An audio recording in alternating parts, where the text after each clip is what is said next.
Hello, welcome back to the Live Reality Games podcast. My name is Steven Stewart, and I'm here for the second postseason deep dive Reelfoot interview.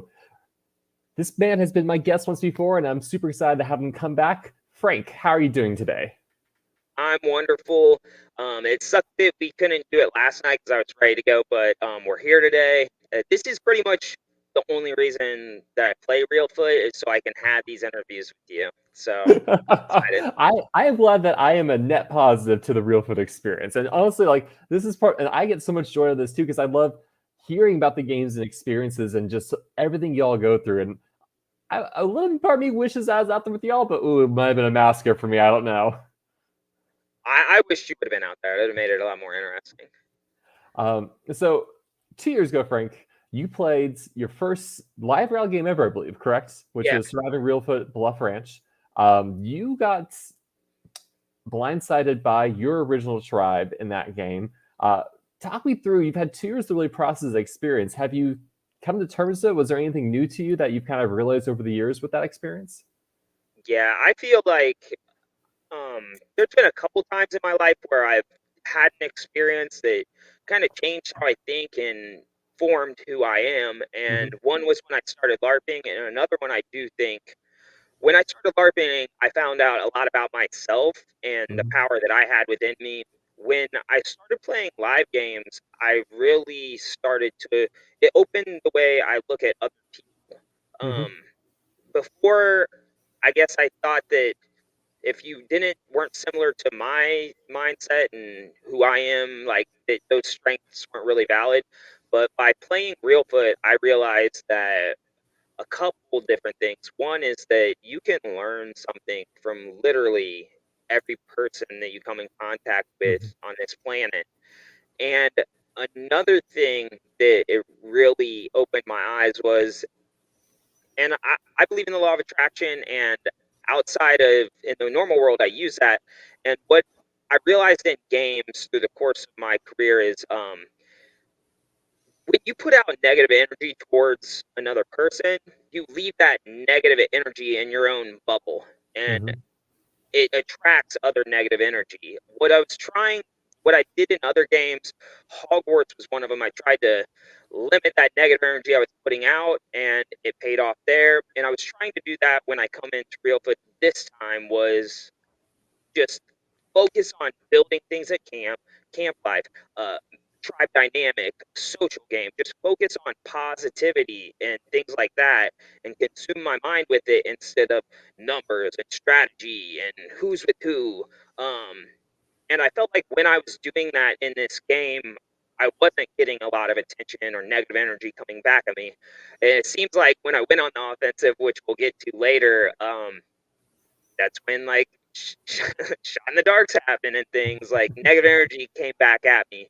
So that's what I've learned from my first season is um, don't go into these games like just trying to maneuver everything and going.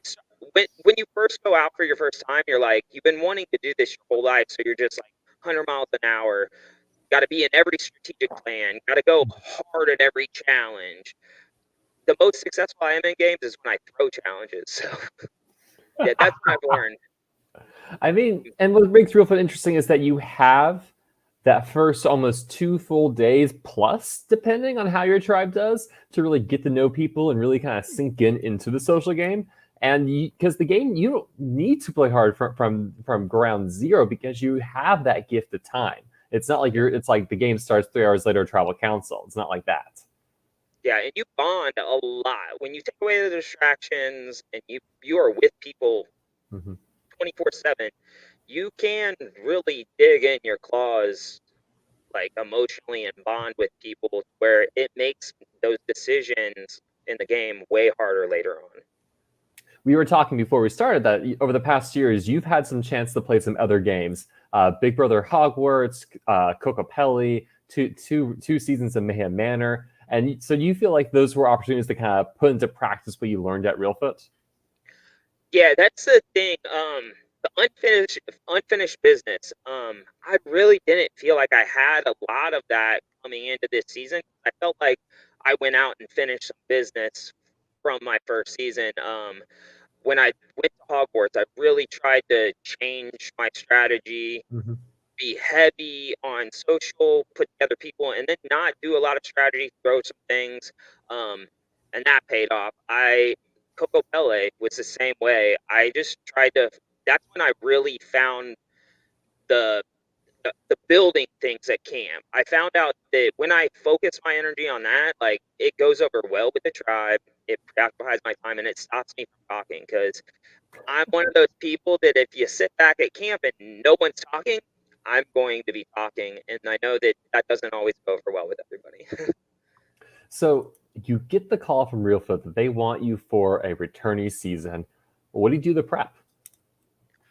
What did I do to prep? I was probably most focused on the packing list. What Mm-hmm. can I pack that's going to give me the most success and Mm-hmm. make my life easier at Reelfoot? Um, I my belt was $5 off Amazon. It was paracord cordage, so I had a belt with like 200 foot of cordage.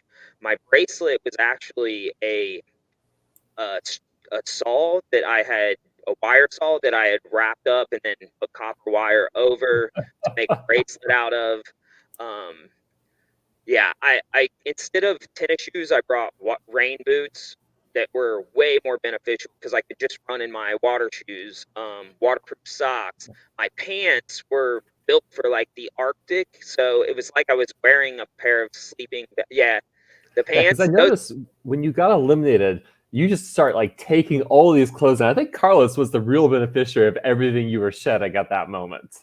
Yes, Carlos is my boy. I love Carl. We fell in love on our first season, and we've been friends since then. I remember from that first game still, like I've never Coco Pele was hard and people almost died there, but Carlos was so underprepared his first season of Real Foot that I thought he was gonna die in the middle of the night. This dude's in a tank top and shorts, just shivering through the night, and I'm over here like sweating a little bit.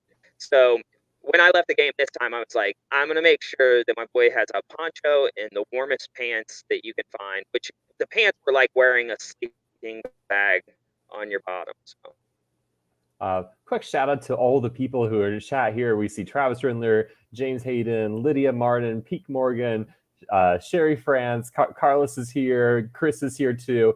Truly, the best people are here tuning in for you, Frank. yeah, I would love this tribe right now. Put me on a tribe with these people. So, did you have a chance to watch the season that aired last year? Oh, and you can't forget I Jeff. was Jeff is here too. Sorry. so last year's season. So pretty much the minute that I was kicked out of Real Foot my first season, I knew immediately just looking at the community as a whole and what I was walking into.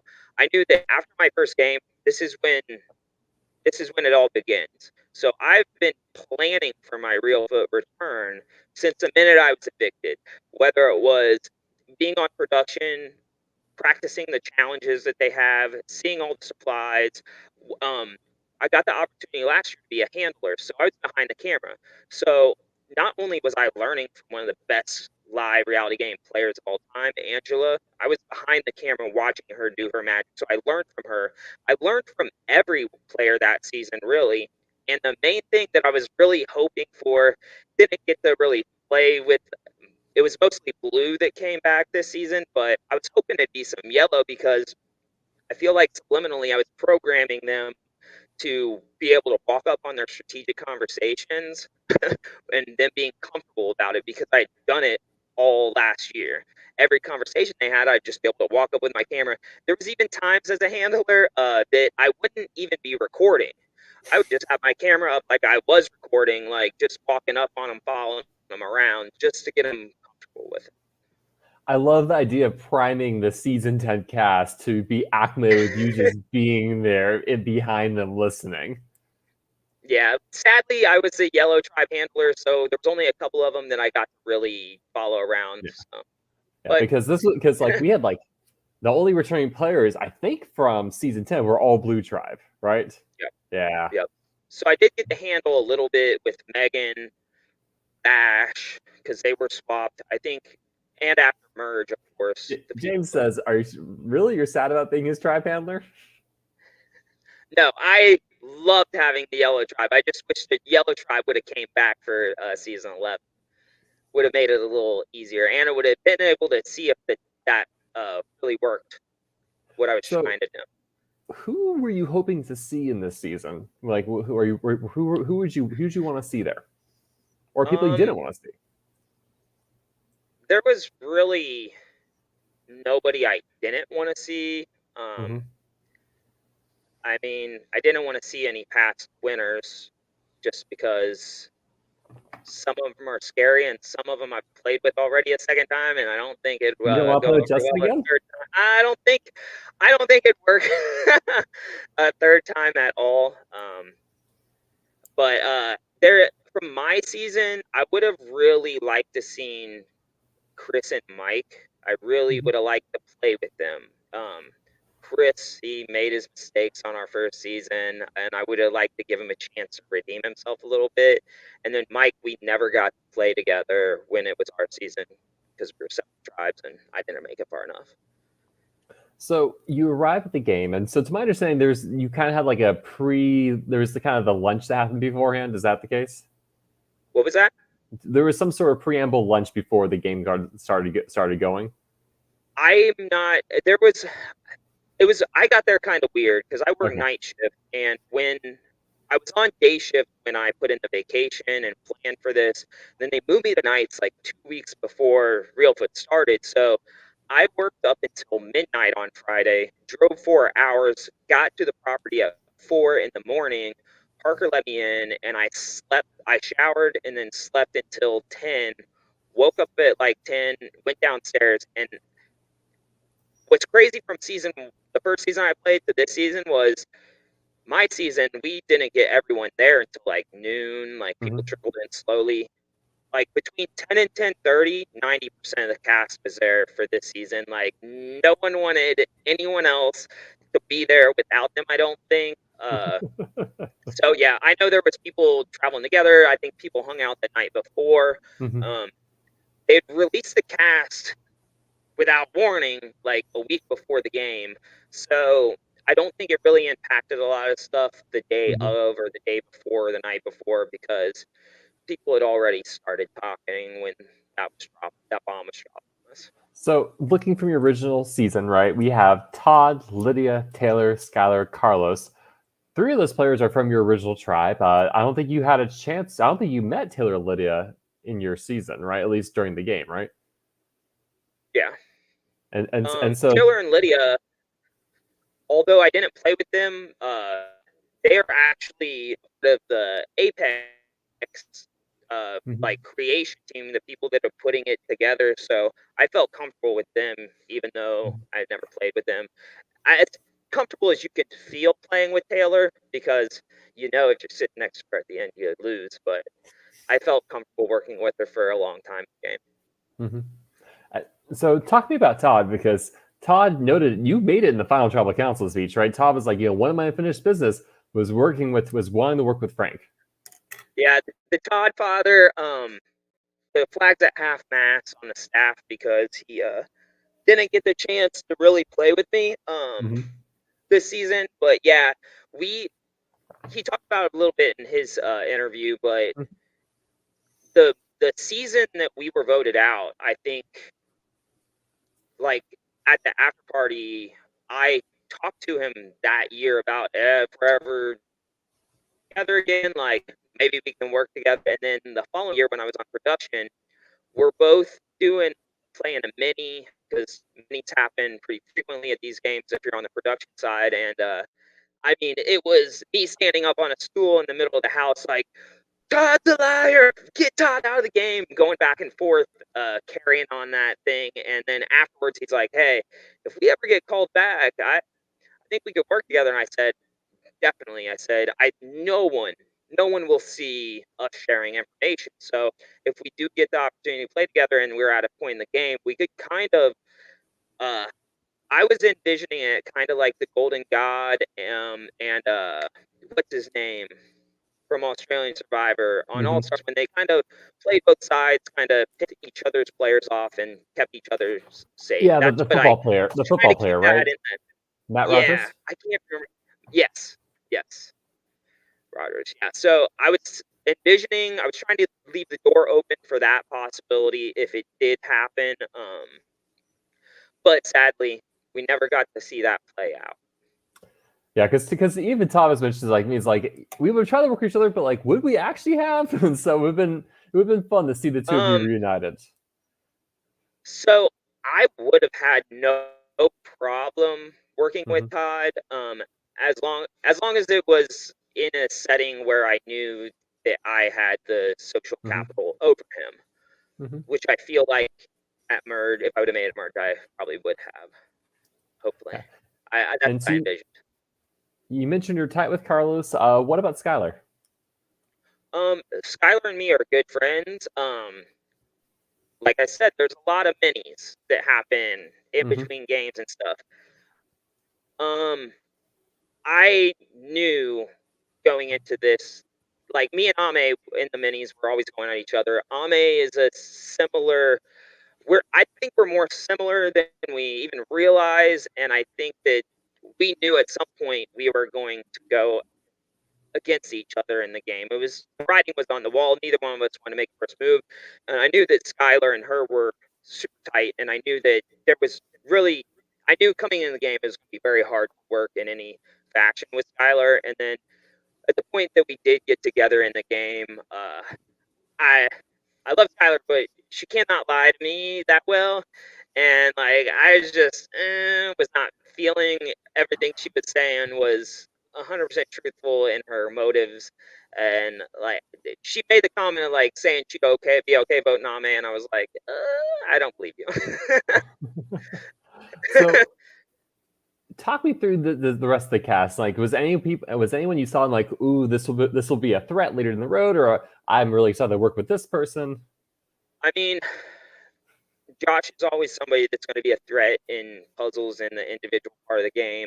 Hmm. Um, Looking at the cast, the only thing that was threatening to me were the older seasoned players that I didn't know a lot about.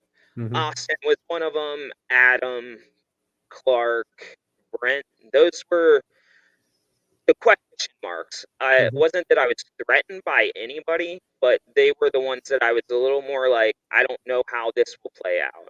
Everyone else, I kind of felt like I wasn't nervous of them, and I feel like I have a good idea of where I was at in their placement. Yeah, So no, I it felt was it was fun having some of the earlier season players in as wild cards, where their games weren't live streamed, and so you maybe there's some hearsay out there of how they play, what they do. I'm still a little bit mourning that season 7 didn't show up to represent, but that's okay. We would have clearly they were just too good to play. that had to be the case. And I Clearly, know some uh, people had to drop last minute. yeah, no, and I But think. out of the cast, though, the people that I truly felt really, really great about working with, like I knew Lydia and me were going to be able to work together. I did know that a lot of people would probably know that we were close. Mhm, But I didn't see that a lot of people knowing how close I was with Carlos. I don't think a mhm, lot of people know that. No one knew that me and Amber were tight. mhm, Uh, I wanted to work with Sharif. I knew he was one of the people that I wanted to work with just because I've become like kind of friends with him through Dr. Stan and being on mhm, production last year. Megan was somebody that I wanted to work with, but she does scare me a little bit because she is hard to read. Um, it, it's easier for me when I can read somebody, and she is hard. She's a tough book to crack. mhm. Who else? Who else was I excited to play with? Todd, of course, just for the possibilities. Um, trying to think of the cast. Bash was somebody that I felt like I could work with easily, just Mhm. because we're both kind of weird, and weird people can kind of connect a little bit. I feel like I can relate to a wide variety of types of people. So I felt like I have some friends that are very similar to Bash. So I felt it would have been easy to work with him too. I want to bring up a comment from Chris for Reelfoot season 12, which will, of course will be another returning season of people that love Frank but also burned him season. We'll put you as a tribe captain and see what happens from there, I guess. Yeah, yeah. Chris is always trying to make up for his past sins, so I appreciate that a lot. And I do love Chris, and I don't hold any ill will towards him. We all know that Sherry was the one that corrupted his brain in that thought process. So She's throwing things right now at that comment too. I'd love to give her a hard time. So before we get to your original tribe and the composition, let's talk about the shot in the dark twist, right? We've seen it in CBS Survivor. It's kind of felt always a little mediocre or ho-hum, but we really saw it play out a lot this season. When you heard that it was being brought into the season, what was your reaction?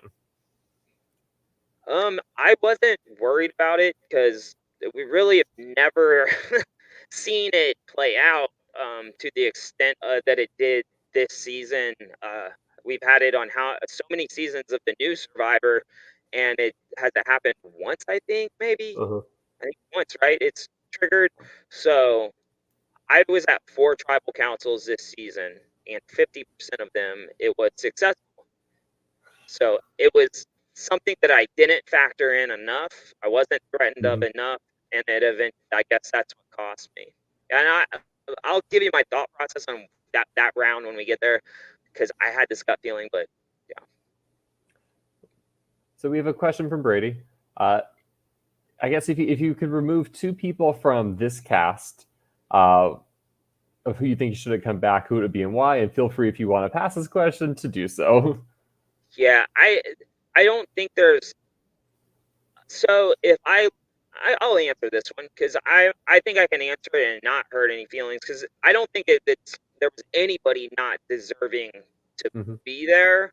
Um, but if I had to remove 2 people, I would remove Bash just because he made it to a final. I don't know. Unfinished business being the title. I don't know. I don't know. I feel like Mm-hmm. the only unfinished he had to do was win, which that's everybody that doesn't win a game. And then number 2, hmm, unfinished business. I guess I can't remove myself. So I would say Todd, because Todd made it farther than anybody on our original season. And yeah, he Well, kind of, you know I who else feel has he won a lived game his, already? huh? You know who else is on your season has won a game already? Austin won Pirate Yeah. Booty, but I don't Yep. like that. That's a separate game, though. Yeah. I don't like to do that because I've also won a game, and if I go by that philosophy, putting a target on myself too. So. um. Okay. So I think let's talk about your original tribe. So you are put on the blue tribe. Equoni? Is that how you pronounce it? Aquafina is what we just went with. I like So that better. So you're on the Aquafina tribe, right? And I think this is time. Let's do some pictures. Let yeah, me it's picture time. get them up on my screen.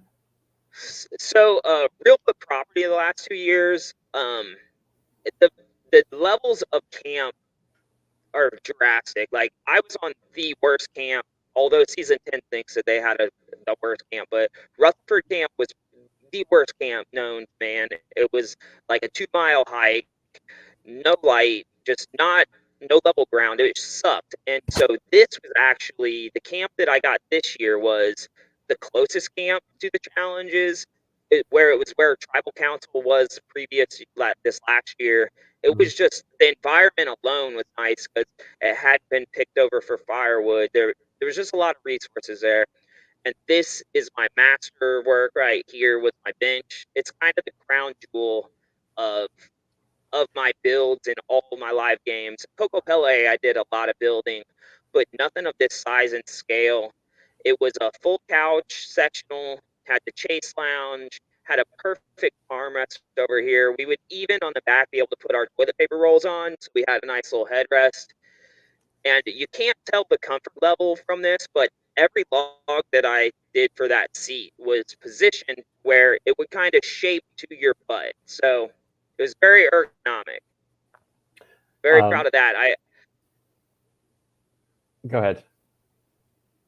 I it started out, it was not that in the beginning. It was just the logs on the bottom, and then my main strategy with building things was I wanted to build something but not finish it until after the next round. So that way it didn't want me to come back and finish the project before they voted me out.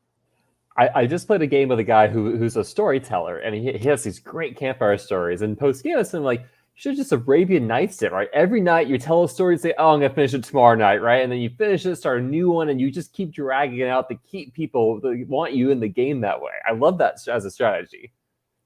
Yeah, and this I might not have made it to merge again, but I did solidify this was the best camp in Reelfoot history. Um, I mean, the and couch was a large reason behind it, but there was also a lot of other things going on at this camp.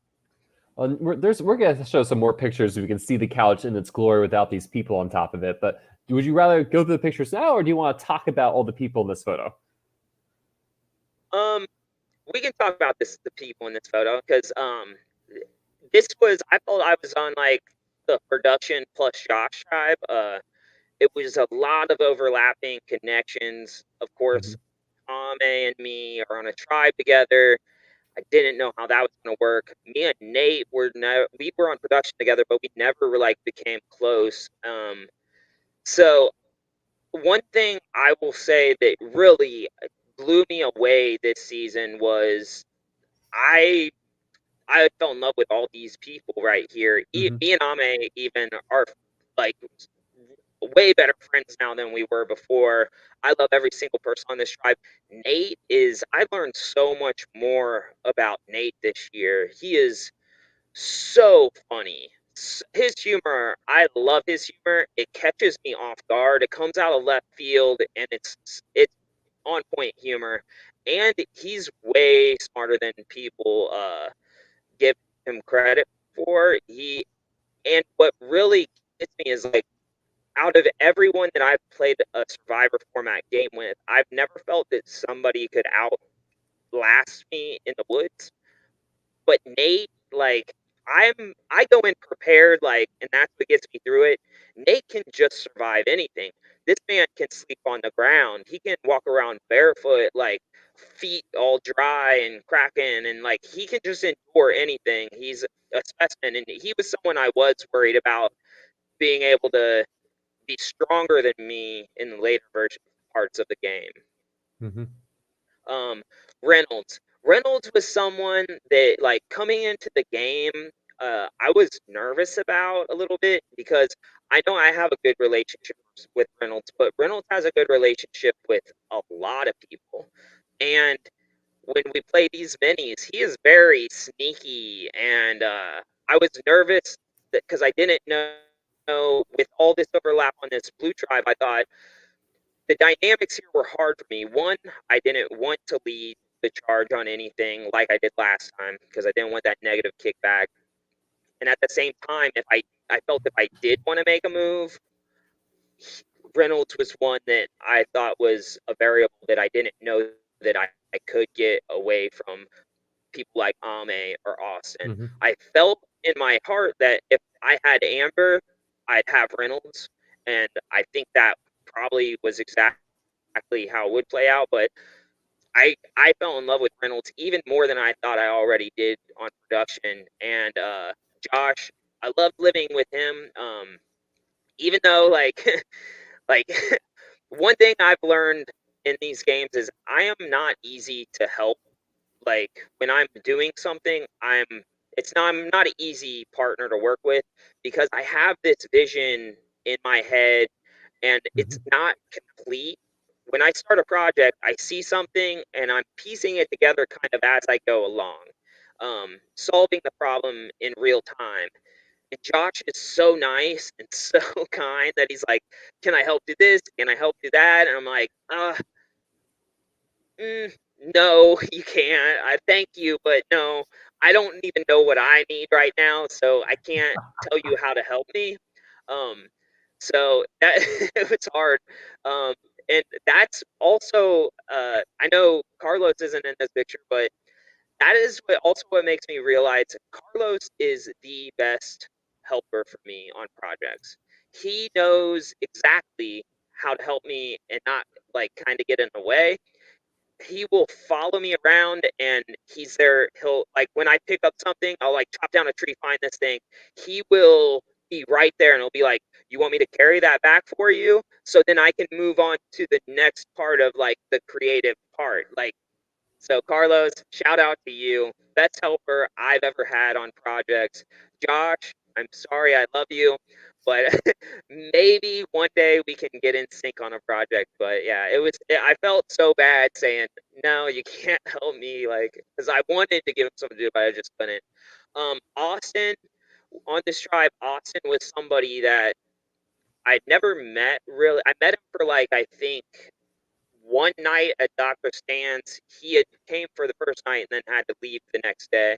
And I was mainly like that was when I was an alternate, I think, for Reelfoot. So that was the first time I was meeting Pete. So I was really focused in on Pete.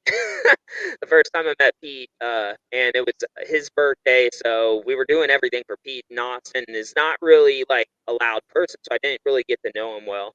Um, in this game, though, since he was a big question mark, he was somebody that I was trying to build a relationship early on.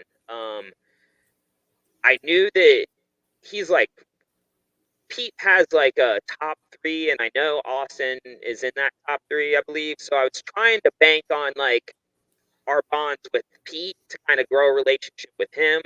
I also like getting to know him. He had the I wanted to be a mascot when I was young. When I realized that I wasn't going to be tall and I couldn't play in the NBA, I was like, well, being a mascot would be awesome. So getting to hear about his job, that was really cool.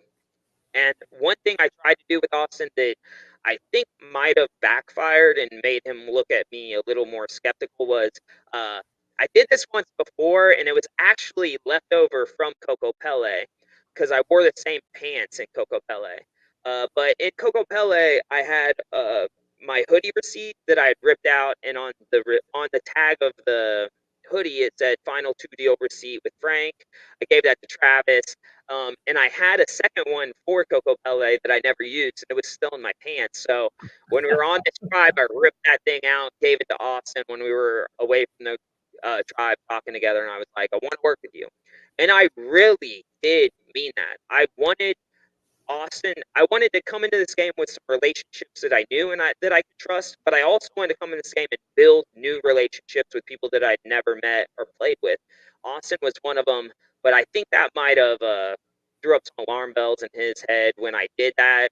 But I was thinking if I could get Austin's, like the people that I know Austin is tight with, if I could get them out of the game and force Austin to need me for my numbers, that I would be set okay with him until later on in the game. But I guess we all know he sent me packing and then took all the people that I wanted as my numbers and worked with them. So um, He props to him. replaced you. Yeah, he replaced me. And then Amber, I don't think a lot of people knew that me and Amber were tight. Amber was someone that so when the pregame started happening, she was someone that I felt like so she was one of the only people that I really talked strategy with, like strategy. Everyone else was just pretty much like cracking doors open, or I already knew that I had a bond with them to where we could talk openly and trust each other. I didn't have Mhm. to I knew I could work with people strategically. She was one that I had never played a game with, didn't really have a game relationship with, except in, when we played. I played Mayhem with her husband, so we hung out a little bit after Mayhem and stuff. And then, of course, on Real Foot Production last year, we got to hang out a little bit more. So she was somebody that I came in this game like really feeling super aligned with on how we thought in the game and how we wanted to move. And a lot of our close allies overlapped, like Carlos, Reynolds, Taylor, So, and what I loved about that is I don't think anybody would have seen me and her. Ame was actually shocked, and it threw her off that I knew about Amber's idol. Looking back, I wish that maybe we would have secretly told me about idol, so Ame wouldn't have known that, because that would made Ame a little nervous of me. So, looking at this tribe, where did you see yourself fitting the tribe? Did you feel like you were on top? You were like ensconced in the middle? Did you feel you were under fire at all? I felt I was safe. I felt that if there was a move made against me, it would be talked to my allies, and I felt like if I wanted to apply heavy pressure, that I could come out on top of this tribe socially and strategically. Mm-hmm. But I was just trying everything not to muddy the water, and that's kind of why Josh was that first name that came up, because he had the least overlapping connections, and we knew that coming out of it, it'd be the least amount of blood on everyone's hands, and no negative feelings. If if I would have straight up been like, I want to go Ame, there would have been some people's games that would have maybe impacted negatively too soon. That might have taken some social capital away from me that I knew that I would need later on in the game. Mm-hmm. Um, so your first day in the game, are you focusing on just let me make the furniture, double down on the social game? Or are there certain people like you said you're focusing on Austin some because he was an unknown quantity to you? Um, yeah, I was mainly just focused on, like I said, positive energy going out towards people, keeping my own energy field like Mm-hmm. clean, no blood, just focus on camp. Like, what I love about our tribe is I suggest the idea, since we were the water tribe, all of us having like code names. So I was tap water. Um, Josh was smart water. We had Nate that was liquid death. We had Reynolds was boss. Ame was Bretta, and then we had Austin was and Amber were actually vodkas because it looks like water. But I suggested Kettle One for Amber, just because the only time that I had interacted with Amber outside of the game, like, she was turned up. So I was like, she has to be an alcohol. And then of course Austin wanted to be alcohol too, so he was a Svedka. So yeah, that was just the kind of stuff that I was focused on. Just having that good camp life, camaraderie, keeping morale high, and once I started building these things, like, I realized at 36 years old, my back is not what it used to be. I can't sleep on the hard ground and then go do a challenge. But if I had hammocks and I had moss beds and I had a couch, like, I would feel better going into these challenges. So Mm-hmm. that's kind of what my focus was when we were back at camp, was making sure that if there was a large group of people going off, that I was going with them. But if everyone's kind of just at camp, I'm just focusing on projects that are going to make us more comfortable, so we have better energy and more stamina in challenges when the immunities start happening. I think that's a good segue to look at the other photos and see all the other things you built. All right, Yes. so this is your we get to see your sofa without even on it, but with the tribal immunity idol. Yes, that armrest right there, I saw it out in the woods, and I was like, this is going to be something. And it started out as a bench, and then I was just looking at the couch, and I was like, wait a minute, this is a perfect armrest. And it made the couch what it is, I think. And then the chase lounge followed afterwards. What's in this back left corner of here? Is that just tree That branches? Or is that is hammock 2.0. I didn't get any pictures of the first hammock. I think Pete might have some of those on a camera somewhere, but that was actually hammock 2.0. It was about 40 foot away from camp, which was all right for me because my clothing, I didn't need fire to sleep through the night. I was plenty warm with what I packed. And when I was that far away from camp, I could still see if what people were doing, but I didn't have to hear Austin snoring because Austin.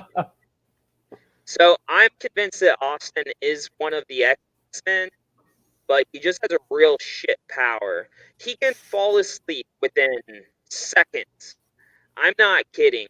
It's under 30 seconds. He can lay his head down and fall asleep and then immediately start snoring. So it's not for me. I preferred one to be in the rope hammock because it's better on my back, and two, I didn't have to listen to Austin. That is amazing superpower. All right, so here we have you and Yeah, Ame, or you and May. that's the close up of the hammock. That's like I was probably what had happened with those at the first hammock was actually ropes tied between two trees and then I weaved them. But what happened was the hammock kind of wrapped you up like a burrito, and so this was actually there were some trees that were had fallen all in a straight line. So there was like a 4 foot gap between these two trees. So then I just took the rope and I weaved the between them so then it couldn't like sandwich you in. So it was probably about four it was probably about 2 foot off the ground on the far right, but on the other end is probably like 6 foot, 7 foot off the ground. Mhm. So Ame, she's standing straight up, and I'm kind of sitting up in a little nest. But yeah, this hammock was a big hit. I think we got another picture of Adam in the hammock, kind of laid back, which shows you how big it was. Which But I, this is a pretty wonderful picture of someone in a hammock right now. yeah, yeah, Adam really knew how to work that hammock. You, Reynolds, you he has got a really good picture too, in it Mhm. somewhere. We don't have it tonight, but You have a lot of rope. I'm impressed with how much rope your tribe had. so here's the thing. My belt had enough rope to build the shelter and do all those things that this was all the tribe starting rope that I could then do projects with. Rope is like it's like my lifeblood. I can do any you give me some rope, I can really make just about anything. So having that extra rope was a game changer project. I feel like you need to talk to PG Law because when PG Law came and played a Survivor second, like that second chance season, it had like the buttons that were actually a flint, the earrings that actually fish hooks, right? I think the two of you can create like a full Survivor contraband set for players to smuggle the Yeah, games. so after playing Coco Pele, the first night we did not have fire, and when you are out in the woods without fire, it sucks. And Yep. so my necklace was actually a fire starter. It was a flint steel. It was an arrowhead and a little crossbar that was the magnesium bar and the striker, and then you took the arrowhead off, and it would actually and I had an idea for another necklace that was contraband that I could get in, but there was really no use for it at Reelfoot because we didn't have access to the pond from our camps. But Mhm. if I was in somewhere that had a body of water, taking a fish hook and then taking some molding clay, some art clay, and creating like a medallion around the hook to make like some decorative piece. Then when you get out there, you could just smash that, take your hook out, and then you could catch some food.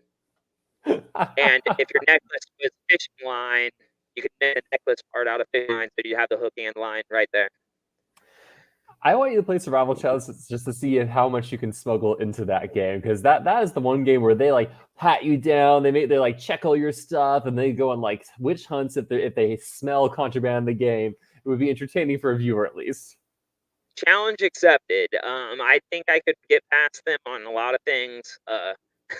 But person that really inspired me to go full Inspector Gadget in these things is Mhm. Stacy. Stacy, Yeah. her hat is like a mosquito net. Like everything she has is like multiple purpose. So she's the one that really got me thinking. Like, let me relook and evaluate how I do these packing lists. I've talked to Stacy and said, hey, I want to do like a whole like survival skills with Stacy. She's like, not yet, someday though. All right, is this the belt in question? Yeah, that's the belt that had all the rope with it right there. It was that was a great buy. $5 on Amazon Wow. for all you Okay, live this gamers, this is and good to it's know. Like, at least 100-foot of rope. yeah, because I remember your first season, everyone after that season, I saw everyone wearing those pants you were taught that you wore in the game. Like those were spreading like wildfire afterwards. That is not. I mean, they are great for the games because they're lightweight. They kind of wrap around your ankle at the bottom, so bugs Hmm. don't stay on you and stuff, and they're breezy. But the pants are their kind of their own thing, separate from the games. It's more of my cult. It's like the dress code for the cult. Let's see. So we're gonna skip a little bit because it's just a great photo. So this is you and Reynolds in the Yeah, that third we'll talk reward about that challenge. later. All Yeah, right. that So was yeah. So one of my favorite moments. we can come back to this. Is this more you with the belt? That no, that's gonna be the brace. That's the bracelet that I made. It's hard to see, but it was a string saw, like a 4 foot, 6 foot saw that you can just saw shit down with. I wrapped it up in a circle and then wrapped copper wire around it to make it look like a bracelet. And that's actually it. Sadly, didn't play out the way I wanted it to. Machete was way more efficient, so I actually tried cutting a couple things with that, and then it ended up breaking. So Ah, that's a flop, but still, I love the effort that I put into it. And that was just the beta testing, right? Just the first yeah, round. yeah, And then I think this is you with the belt again. yep. And then And I then think that okay, this is actually one of the things I built at the SWAT camp. They had bamboo there. We didn't have bamboo at our original site, which bummer. But they had bamboo. They had these boards, and so I made it's pretty much a. It was like a day bed kind of. You could lean up against that, had a backrest, and then the bottom was moss. Actually taught a lot of people at that camp how to transplant moss to make mhm. moss beds because moss is great cushion. It's a great thermal insulator between you and the ground, so you're not having the ground suck all that heat out of you throughout the night. Because you put that down, put a tarp over it, and it is night and day. Because you know, laying on that hard ass ground, your hips, those bones back there, suck. But moss will definitely change the game. Yeah, and even just like I'm thinking just a backrest. In the last game I played, so many people were just like, I just want a chair right now. I just want to sit down, and be able to like lean back on something, and like the camps that one of the camp I was at had a swinging bench, and that was the hot place to be for strategy because you could actually like relax and sit in something and talk. Yeah, chairs, like, people don't value chairs the way they should. Being able to take that that pressure off your back and sit somewhere comfortable makes a big impact on your mental state, I think, along Mhm. physically. Um, But I think that's I think all I think that's it. the the camp pictures that I could get because those are all pulled off the videos. They haven't released all the pictures yet. So So okay, and we'll bounce back to that one picture with Reynolds when it's appropriate. Okay, so I feel like is there anything else about your initial tribe you want to talk about? um not not that I can think of as far as camp life, tribe dynamic. All right, so Not that I can think that of. first day you have that opening reward challenge, right? And so this is where you do stuff, and there's a kind of a phrase you have to scramble at the very end.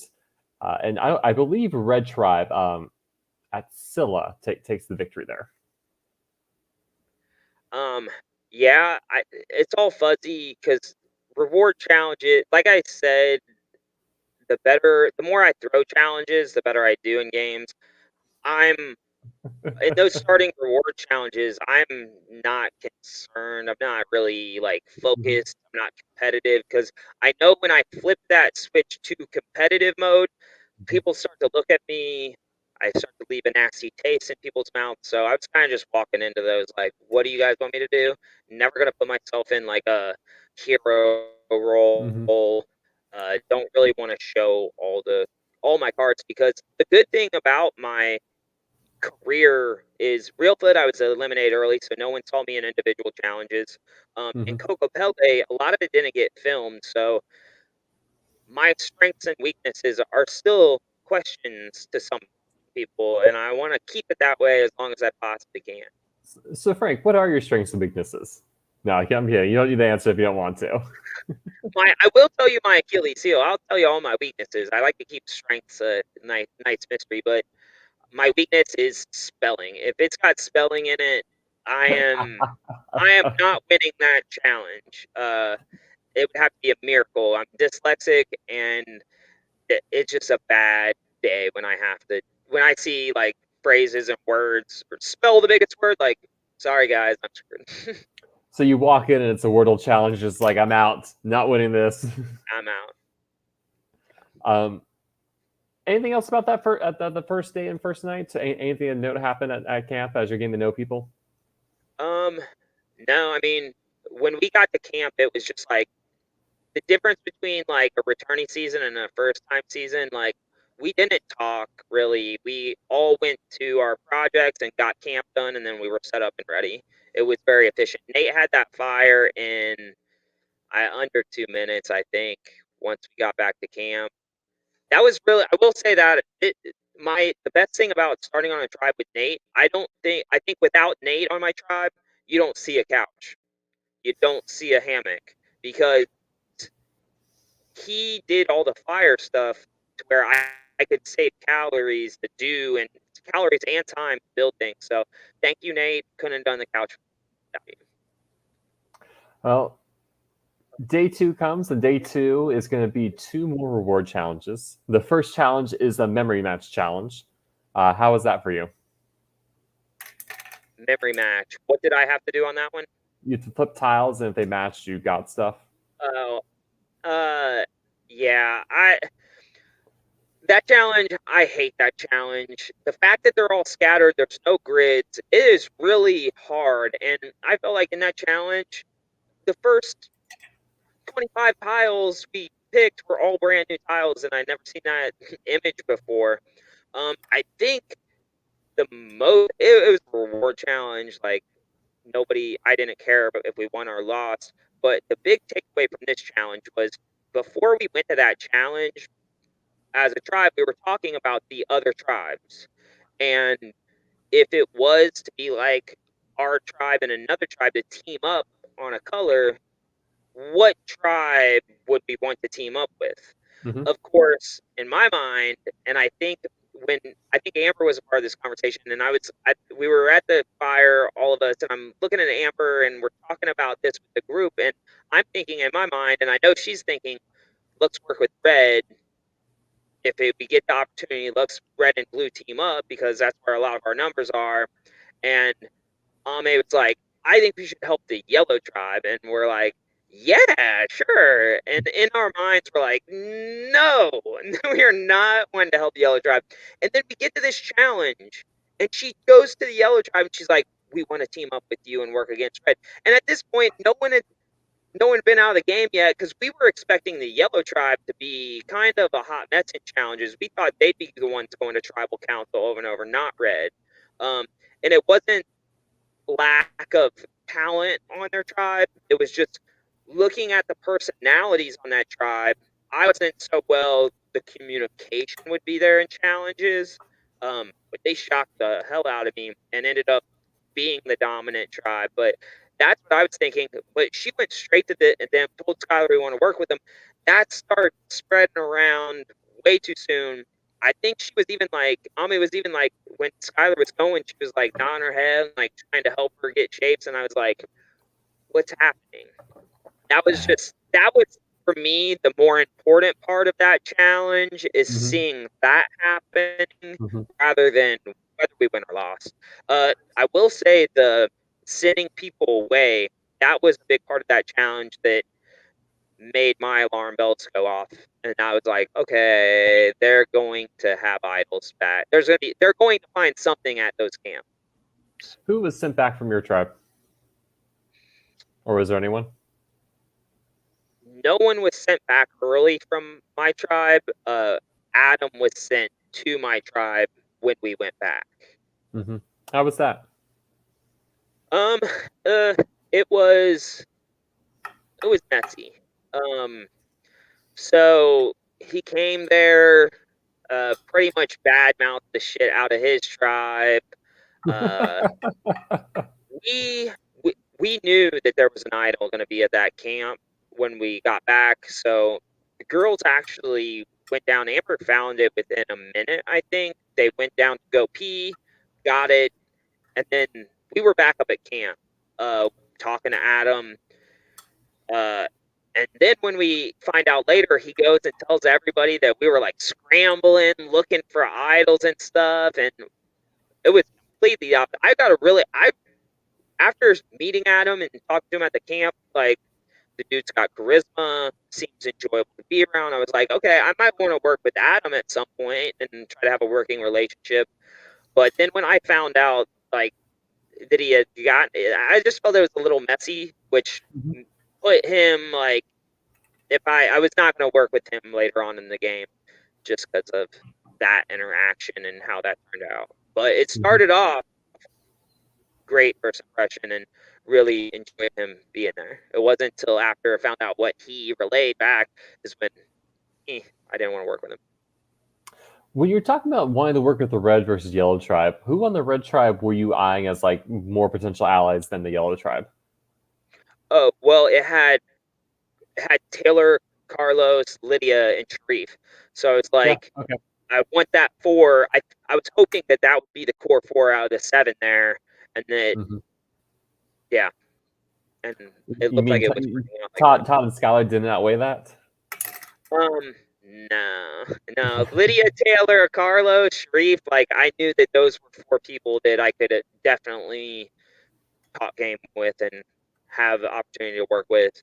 That's where the yellow tribe, like maybe I wanted to make sure I wanted to work with Todd, but I wanted him to have zero social capital. So if we could pick off people from yellow that I didn't see myself working with and then leave Todd there pretty much needing Frank, and then I could string him along a little while before I sent him packing. So was there any fallout with May having gone to the yellow tribe and said, we want to work with you, and then the rest of you going like, oh no, is it like this is now a thing? Um, I think it did have an impact. I know it didn't sit well with everyone that she did that without, just like being like, hey, we're going to talk to them about it. Like it's one thing Mhm. for us to talk about it at camp, it's another thing for you to go out and do that. So that was kind of the first thing that I was like, my spidey sense started tingling about Ame at that point, and I was still trying to suppress it, and it didn't happen until later that heard some things that made me freak out and be like, nope, let's go Ame When did Amber tell you she found the idol? immediately Was as that in soon as front of she May or possibly separate could. from May? I don't remember if Ame was there. Um, yeah, that's kind of fuzzy, but I know it's pretty fast. As soon as she could tell me, I think she told me. Okay. Um, yeah, is there anything else you want to talk about before we talk about the next reward challenge? No, I think that pretty much ties up that whole round and scenario. What was next? I think next is going to be this. Let me get it up on the screen. Yes, So the this is best the reward challenge. round. The next reward challenge, you and a partner have to hold a box between you, Yes, and up with your legs. yeah, going into that challenge, and we divided up our team into pairs. Uh, Reynolds and I were put together. So looking at the challenge, we thought, okay, the size and weight of your bottom half will if me and Nate are together, although I think me and Nate could go really far in a challenge, this sheer weight of Nate's legs is going to apply so much extra pressure to me. So we tried to match up with more so weight, than anything. But I did feel that Reynolds and I, out of all the teams out there, the only team that I was really nervous about was Brent Megan. They terrified me, and I knew that yes, me and Reynolds might be able to beat them, but if it could take hours, I knew immediately. So we're laying there, the sun's like killing us. We're holding this thing up, knowing that it's going to last forever because it was very easy. I think you could even like there wasn't a lot of rules in the beginning, so I actually had like my foot on the ground, and then my other like my leg was resting on my knee, so I didn't even have to hold my foot up. I just had to Hmm. kind of cross my legs and apply pressure to the crate. And since there's holes in the crates, like I did it barefoot, so my toe could actually, I could have actually held it up with my big toe if I needed to and not let that thing fall. But I couldn't even see. My back was to them when they were start bringing out the temptations. They hadn't even said what it was. Reynolds saw that it was like a peanut butter and jelly sandwich, and he's like, "There's food. Should we drop?" And I think I slammed my feet to the ground the minute they said food. I was like, "Why are we gonna lay on this ground in the sun, burn ourselves up, tire ourselves out, burning calories when I could just drop and get calories as opposed to the reward, which was a cot that I wouldn't end up sleeping on. I'd have to let someone else sleep on that because I think you're insane if you're the one sleeping on a cot that there's only one of and everyone else is sleeping on the ground. I would never do that. But I was like, yeah, let's definitely take these calories. And then what I loved about this challenge more than anything, and what made it one of the most enjoyable moments in the game was after that first drop for the reward, we got our sandwiches. We're good. They come out, and we're the only team that's dropped. They come out with a beer, and they're like, "Who wants a beer?" And of course, no one really wants a beer or going to drop for a beer because we're all starving, and that alcohol on an empty stomach in the sun is not the best combo. So nobody drops for that, surprisingly. And then they're like, "Okay, since no one dropped, it goes to Frank and Reynolds." And that's when my head just like a light bulb went off. Like, oh my god, this is gonna get interesting. So I got excited. And I'm like, bring it out, like bring out the next item. So then we got Gatorade, which was nice. And what's hilarious is we're having so much fun enjoying these rewards, and you could tell other people that know, like, okay, obviously Megan and Brent are going to outdo me. They know that in their minds. Even the people on their tribe, they're like, why am I going to drop and let Frank and Reynolds get all this stuff? Maybe we should drop. So the round that someone dropped after was for a covered thing, and it was a bottle of water. So they won a bottle of water, and then so that meant that they would continue to get the next things, Hmm. which they only ended up getting that, and then I think a giant Barb's alcoholic drink, Tito's, whatever it was, so no calories there that are beneficial. And then so the next item's coming out. And I don't even remember what it was, but I'm pretty sure it was food again. And I'm yelling to who was it? So they had it was Ame was sitting out and Nate and Austin were together, so that meant Amber and Josh were together. And obviously, looking at the teams and how they were doing, I was like, Nate and Austin are going to be the people that could win it for us. Peanut butter and Oreos.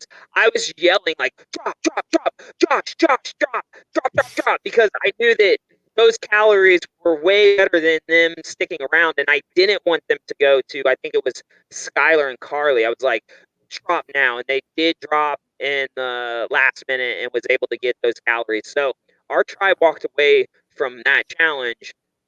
I feel that we won that challenge because we got all the calories, we used the least amount of calories, and we had the least amount of sunburn. So I felt that that challenge worked so much in our favor, and it was a very proud moment and fun, enjoyable moment because it also, like, when you're experiencing those things, who you're with also plays a big part. And Reynolds, out of everyone, it was fun to do that with Reynolds because he is just as the way he handles those situations is very similar to me, which is just laughing, which I think doesn't set well with some other players. So that was fun. Uh, two brief things. Carlos says he slept in the cot 2 nights in a row. Would strongly recommend that as a sleeping arrangement. Think anything that requires anything that's the semblance of comfort is worth it. Yes, but when someone, there's a difference, Carlos. When it's someone that has almost died through the night in Reelfoot, the people are okay with them sleeping on the cot, especially when they've only got one good eye. Um, on the other hand, if Frank is sleeping on a cot when he knows how to make a hammock and a couch and a moss bed, if Frank's on the couch, it might sit a little differently with players Mm-hmm. than the end guy. And then Josh wants to know that he loves you and he wishes things worked out better. But I'm sure we'll Yeah, talk so about Josh a lot more soon. yes, we are going to talk about Josh because, like in the beginning, like I said, I was like, writing's on the wall. Josh is just not going to make it past this first round, just of the dynamics of the tribe, the fact that I didn't want to make moves. But yeah, here soon, that quickly changed, and I saw a possibility of us working together, but it didn't get to play out. So let's talk about the first immunity challenge, then we'll kind of wrap up day 2 as a whole. So your first immunity challenge, there's some swimming, there's some tossing balls in buckets, and there's a snake puzzle at the very end. Where are you in this challenge and how they go? Um, that was the swimming challenge where people almost drowned to death, correct? Most likely, that's a Reelfoot Yeah, tradition. I was I was on the balancing boards. It was Amber and myself. We had to put the boards on the crates and get across with the balls, take those to the next station. Mm-hmm. That was where I was at. That challenge was scary to watch. Mm-hmm. Um, but then when it did finally get to the portion where me and Amber got to go, um, I feel like we slayed that. We were the second team out of the 3 to take off because their swimmers and runners beat ours. But we definitely, I think we might have moved through the obstacle the fastest out of anybody because I think we were the last to leave, but I think we passed Carlos and Tony, if I believe right. I could be wrong, but yeah, we got through that, and then eventually it got to the snake part of that, and we won that. Having So you're Josh kind in of. the puzzle, you feel confident. I mean, I've won Josh on any team that had to deal with the puzzle like that. That is a huge advantage in and of itself. So talk to me about tribe dynamics. We're kind of at the end of day 2. You kind of mentioned this tribe as a network of connections, and Josh, how are you feeling? I'm feeling really, for myself, I feel great. I feel like Mhm. everyone's on board with getting Josh. I the only part of the game that I really wish that I would have taken back was I wish I would have not talked as much that first round. Mhm. Not because I felt like it negatively impacted me, just because I it was the icky feeling. Like I'm okay with lying to people in a game, but it Mhm. just felt bad doing it to Josh. But the shot in the dark really makes you have to Yeah. lie more. But why I regret it is because I don't know. Just I feel like it was pointless because I feel like he saw it coming anyways. So I wish I would have just been honest at that point, and then I Oh, do think that would have helped me out a little more with Sharif later on. alternatively, you can do what Austin does, where you tell the person who's getting voted out, and so you cast the rogue vote. That I is a mean, really good strategy. um, but so I guess looking at your tribe, can you like rank them in order of importance to your game at that point? Oh, yeah. Importance to my game. Amber was number 1. Reynolds was number 2. Um, funny enough, after that, I would have to say Josh and Nate were 3 and 4 because you always have to have a target. So I felt I had 2 people that I wanted to work with and could work with, and then I felt I had 2 people that I felt were kind of not in the social dynamics and the strategy talks. They kind of felt like they were on the edge of the strategy, so I felt like those would be two people that were, bloodshed, easy names to go along with. Mm-hmm. So, but as far as importance, I don't think it would be like these are the list of the people I would work with. I think I had two people. One person I definitely was 100% tuned in with. Another person I felt I could strongly work with, and then two people that I felt I could send the vote their direction if I felt my back was against the wall. And so Austin May were kind of in the middle for you then.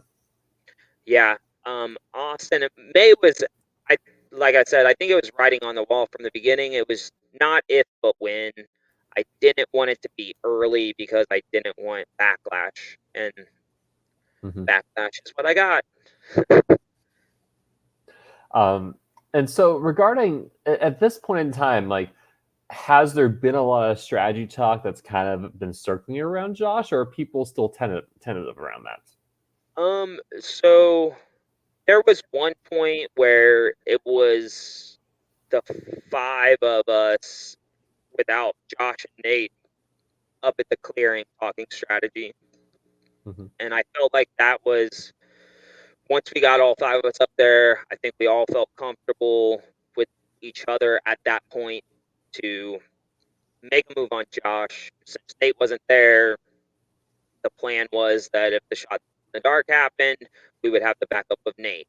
Um, this is where the depending on who you talk to, there's different like You're things the that first. You get happen. to set the story.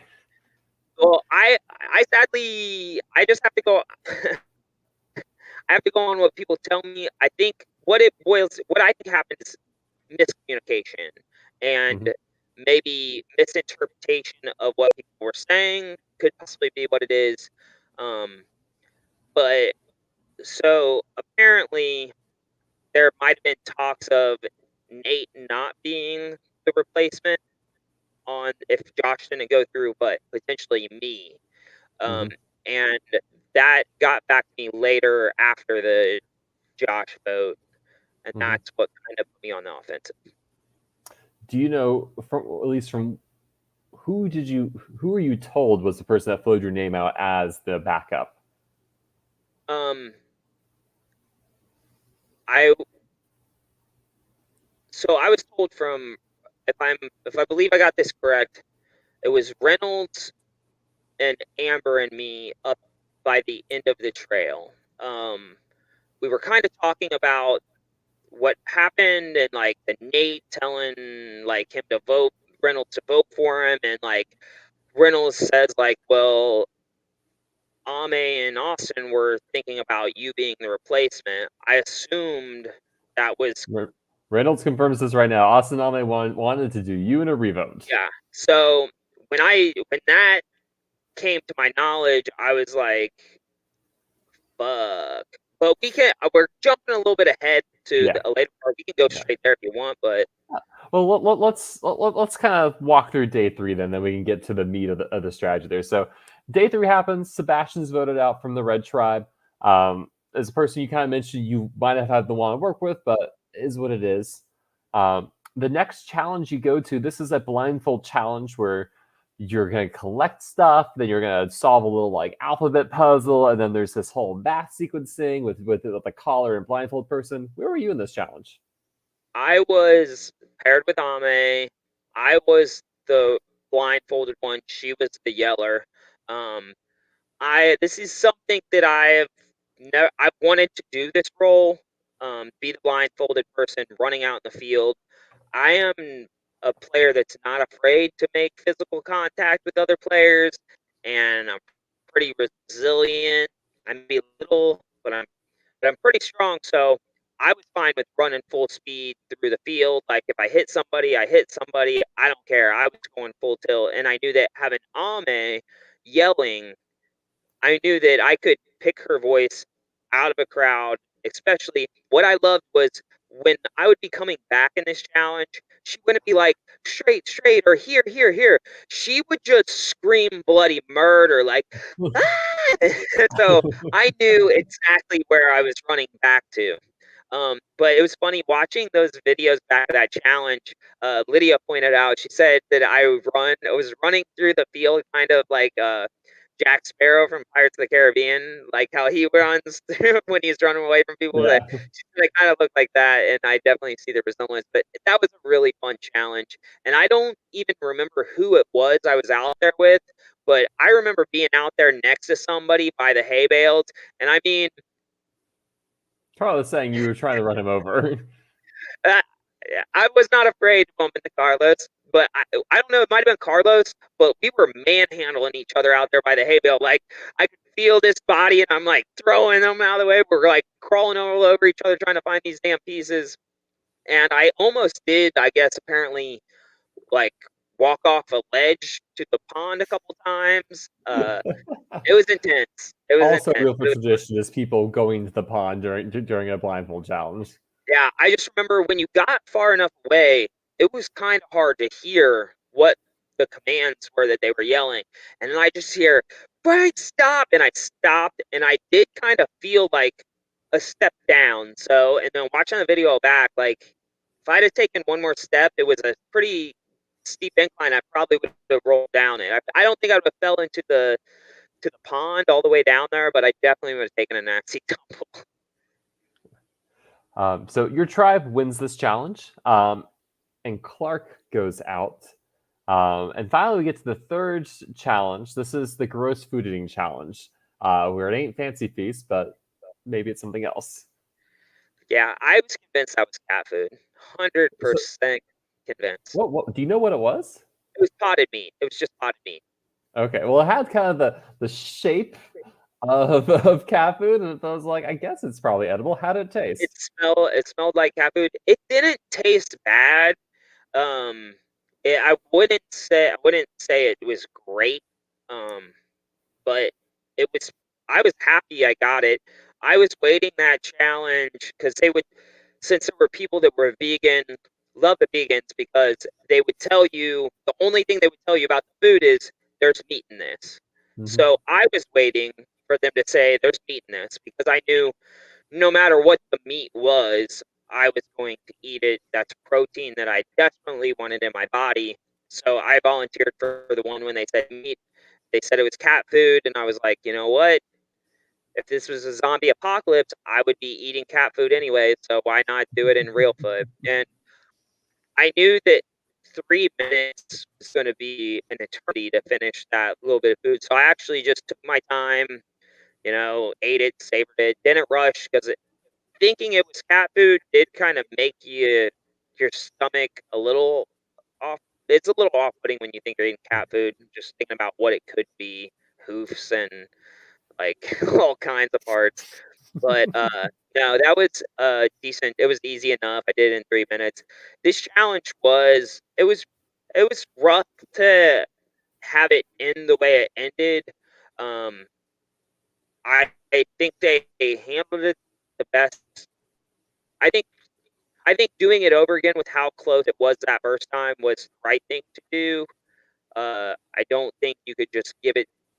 I don't think without having the camera on both of them and being able to rewatch it, you can't give the win to us. Even though I did feel like that first round we got it, but the only thing I would have done differently is the minute it took them 2 seconds to do this, I would have immediately been like, okay, let's get a different food that actually takes multiple seconds to consume because Yeah. I felt in the redo it was also still hard to tell because it just Mm-hmm. happens fast when you're talking seconds. So it was hard to lose that way, but at the same time, losing I wasn't upset because I wanted to. I You did like not want food? to be pulling You it. want to go to tribal council? Yeah, because when you have a three tribe dynamic, if your numbers are full and you haven't tested trust on, plus the other tribes that they're down, it's a lot easier for them to sync up to knock some of your numbers off. So I Mm-hmm. did not want to go into a swap or a merge fully intact. So I was fine with going to tribal because I didn't feel like I was in danger. What if what if blue tribe? So sorry. What if the red tribe had lost a third time in a row? Would you have been okay with that if you and yellow had full tribe members and it was only red who was bloodied? I was getting I was feeling good if Red Tribe lost again. Um, Hmm. just because from my optics, it looked like the numbers I wanted to work with were working together. It looked like it looked like every exit that went out it was working for the numbers that I wanted in the game and the things that I wanted to build. So I felt that Tony might have been in trouble if they went back to tribal, and I was fine with Tony going. Hmm. Tony was somebody that I was a little like I didn't know. I love Tony out of the game, but the guy that does birthdays for everybody, I just felt he had the ability to play the middle really well, and middle players can really affect my game negatively because I'm a very us versus them type Hmm. player. So your tribe loses the challenge. Um, Back at camp with the scramble, is Josh being the target a foregone conclusion, or is there more nuance to it? No, it's pretty set in stone from what I was reading that it was Josh. I guess the only question mark was shot in the dark. If Hmm. he plays it, what happens? And but leading into that, I think we wrapped up like the strategy talk pretty fast. We're just ready to go. Who are you pitching to Josh? So with Josh, it was like I don't want him to do this shot in the dark. We haven't talked a lot of game other than like just knowing we wanted to work together potentially in the game before the game started.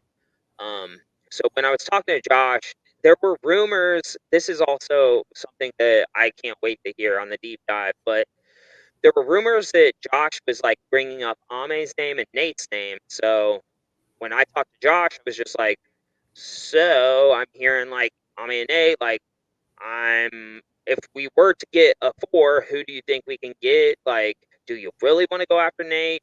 And he's like, no. So I was like, well, what if we like tried to get Nate and Austin to make like a four? I was just trying to say things that I thought he might Hmm. buy to make him feel comfortable. I don't think I sold any of it. I don't. But that was all that we were trying to do is just make him not play that shot in the dark. So Reynolds mentioned that like Josh maybe had a fake idol that came out. Oh, thank you for yeah. So after all the strategy talk, I look over and Josh is sitting on my stump thing before it became a part of the couch, and he's just rocking him the idol from his last season that was a fake idol put into the game. I immediately knew that it was that idol, but he came up with this thing where he's like unfinished business, like yada yada. This is put back in the game. Um, I think what hurt him on that is the fact that we all knew that the idol at that camp had already been found. Hmm. Um, if he would have told me that he found it at a challenge, I might have been like, "Oh, this is might be something." Um, but I also hosted the auction last year, the auction for Reelfoot, where you could buy the items. That was my idea, and I knew that he had it. So I thought, well, maybe Amos maybe would have brought it, like asked to use it for this season. I don't think he would have made another one. I'm sorry, Parker, but yeah, I did. I wasn't buying it. I don't think anybody else was buying it. After he did get back to camp, I did give him because there were two colors. There was red and yellow on the necklace itself. So my hat had some green beads on it or blue beads. So I gave him the blue beads and was like, "Here, now you can add these to the necklace. So I'll have all three colors. If you get to a point in the game where you might be able to pass it off to somebody as fake." But yeah, with having being on the tribe with a bunch of production people, it was a little hard to sell things like that. Josh saying I'm much better at puzzles than lying. He is amazing at puzzles. I think he'll be a good liar one day. Nobody's a good liar when they're his age. So talk to me about Nate as the deco vote. How was it decided that Reynolds was the person that was going to cast that? Um, I don't think I don't even think there was a plan to. I think we thought that if we were all unanimous, so if Hmm. Josh uses his shot in the dark, it's just going to be all. Revote. Josh, revote, no vote, and then we would vote Nate. Um, I I was shocked when I heard that Nate told him to do it, but like when that's when I was like, Reynolds went from like number like 4 or 5 on my list. He shot all the way up right next to the rest of my number ones. Like he was solidified right there because I felt like, holy shit, he just saved my ass. Because once we got back from that tribal, it's when I found out about me possibly being the replacement for Nate's name. So tell me your reaction when you see that Josh pulls out the safety scroll. When he pulled it out, I was just like, probably not going to happen. If it did, that's kind of cool. We'll get the revote. And then he pulls out the safe, and I was like, okay, here we go. This is how this season's going to kick off for me. I was like, this is fun. And when he got safe, he puts his hand. I was sitting next to him, and so was, I think, Nate. He puts his hands on us and he's like, have fun voting for each other. And Reynolds goes, I already did. And I was like, what? I looked over and was like, holy shit. And then Nate went home. It was shocking. Shocking and such a cool tribal council to be a part of and survive it. So was there much fallout back at camp? Yes, huge fallout. So we get back. That's Reynolds was telling me and Amber, talking to me and Amber, thinking that they were coming up with that. Amber, I forget how the conversation went, but it got Amber fired up. She's like, what? No, okay, we're going on the offensive now. We were talking up there at the head of the trail about, okay, if let's throw this next one. Let's throw this next one. We can pull in Josh, and then we have 4. And then we just Ame and Austin won't have a say. And then that will redeem us with Josh, and then that should make Sharif happy, and then we'll have an easier time working Sharif if we don't go after someone that I know he's going to want to work with.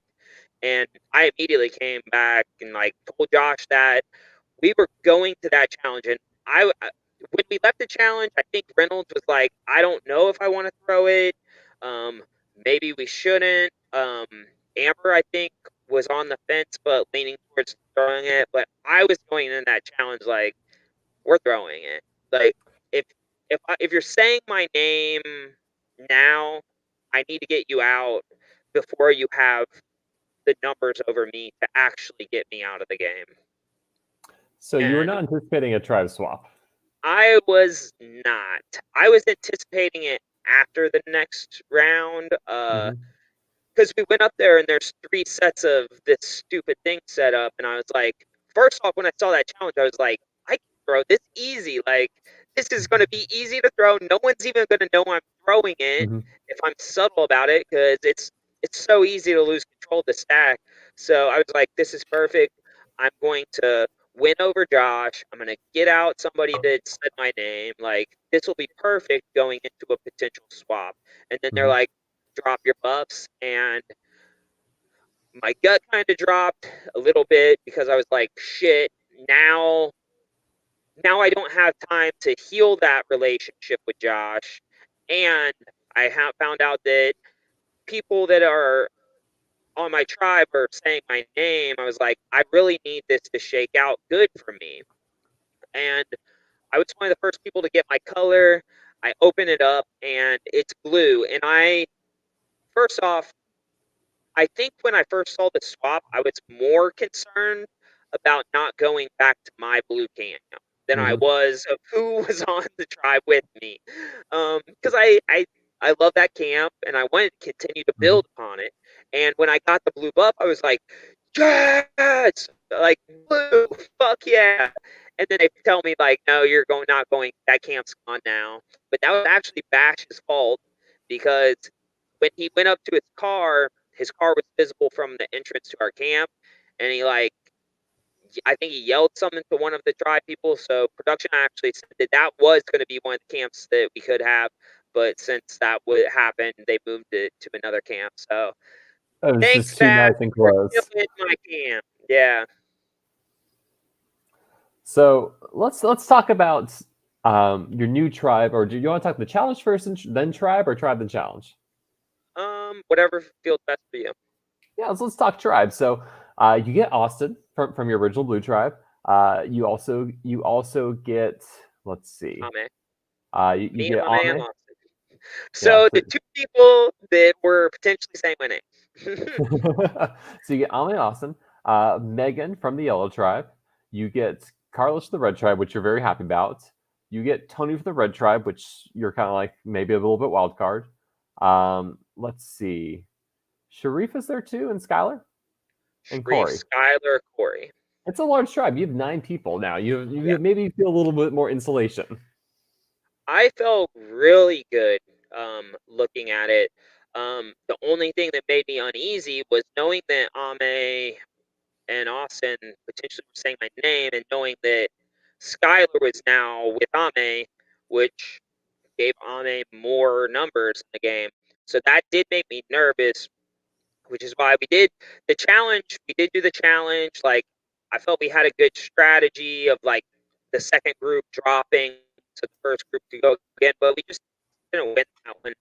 But immediately as we are going back to camp, I'm telling you, I went into that challenge planning to throw it to vote Ame out, and when I saw her on my tribe after the swap, I was like, I can't change the plan now, because what if when I was talking this plan with Josh, what if he went to tell Ame, like, there was too many unknowns. So literally, as I'm walking into this new camp, I'm walking past all the people on my new tribe one by one as I pass them. Like, if it's like a Carlos or Sharif or anybody that I know I can work with, I'm like, I'm voting Ame. I'm voting Ame. I'm voting Ame or Skylar, Ame or Skylar, Ame or Skylar, Ame or Skylar. Literally everyone within the first couple minutes of being at the camp. I knew I wanted to get her out of the game, and then after that I went kind of just fade back a little bit. Mm-hmm. Do you feel like you were successful with that?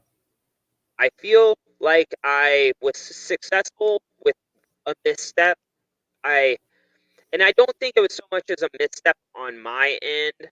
I think so.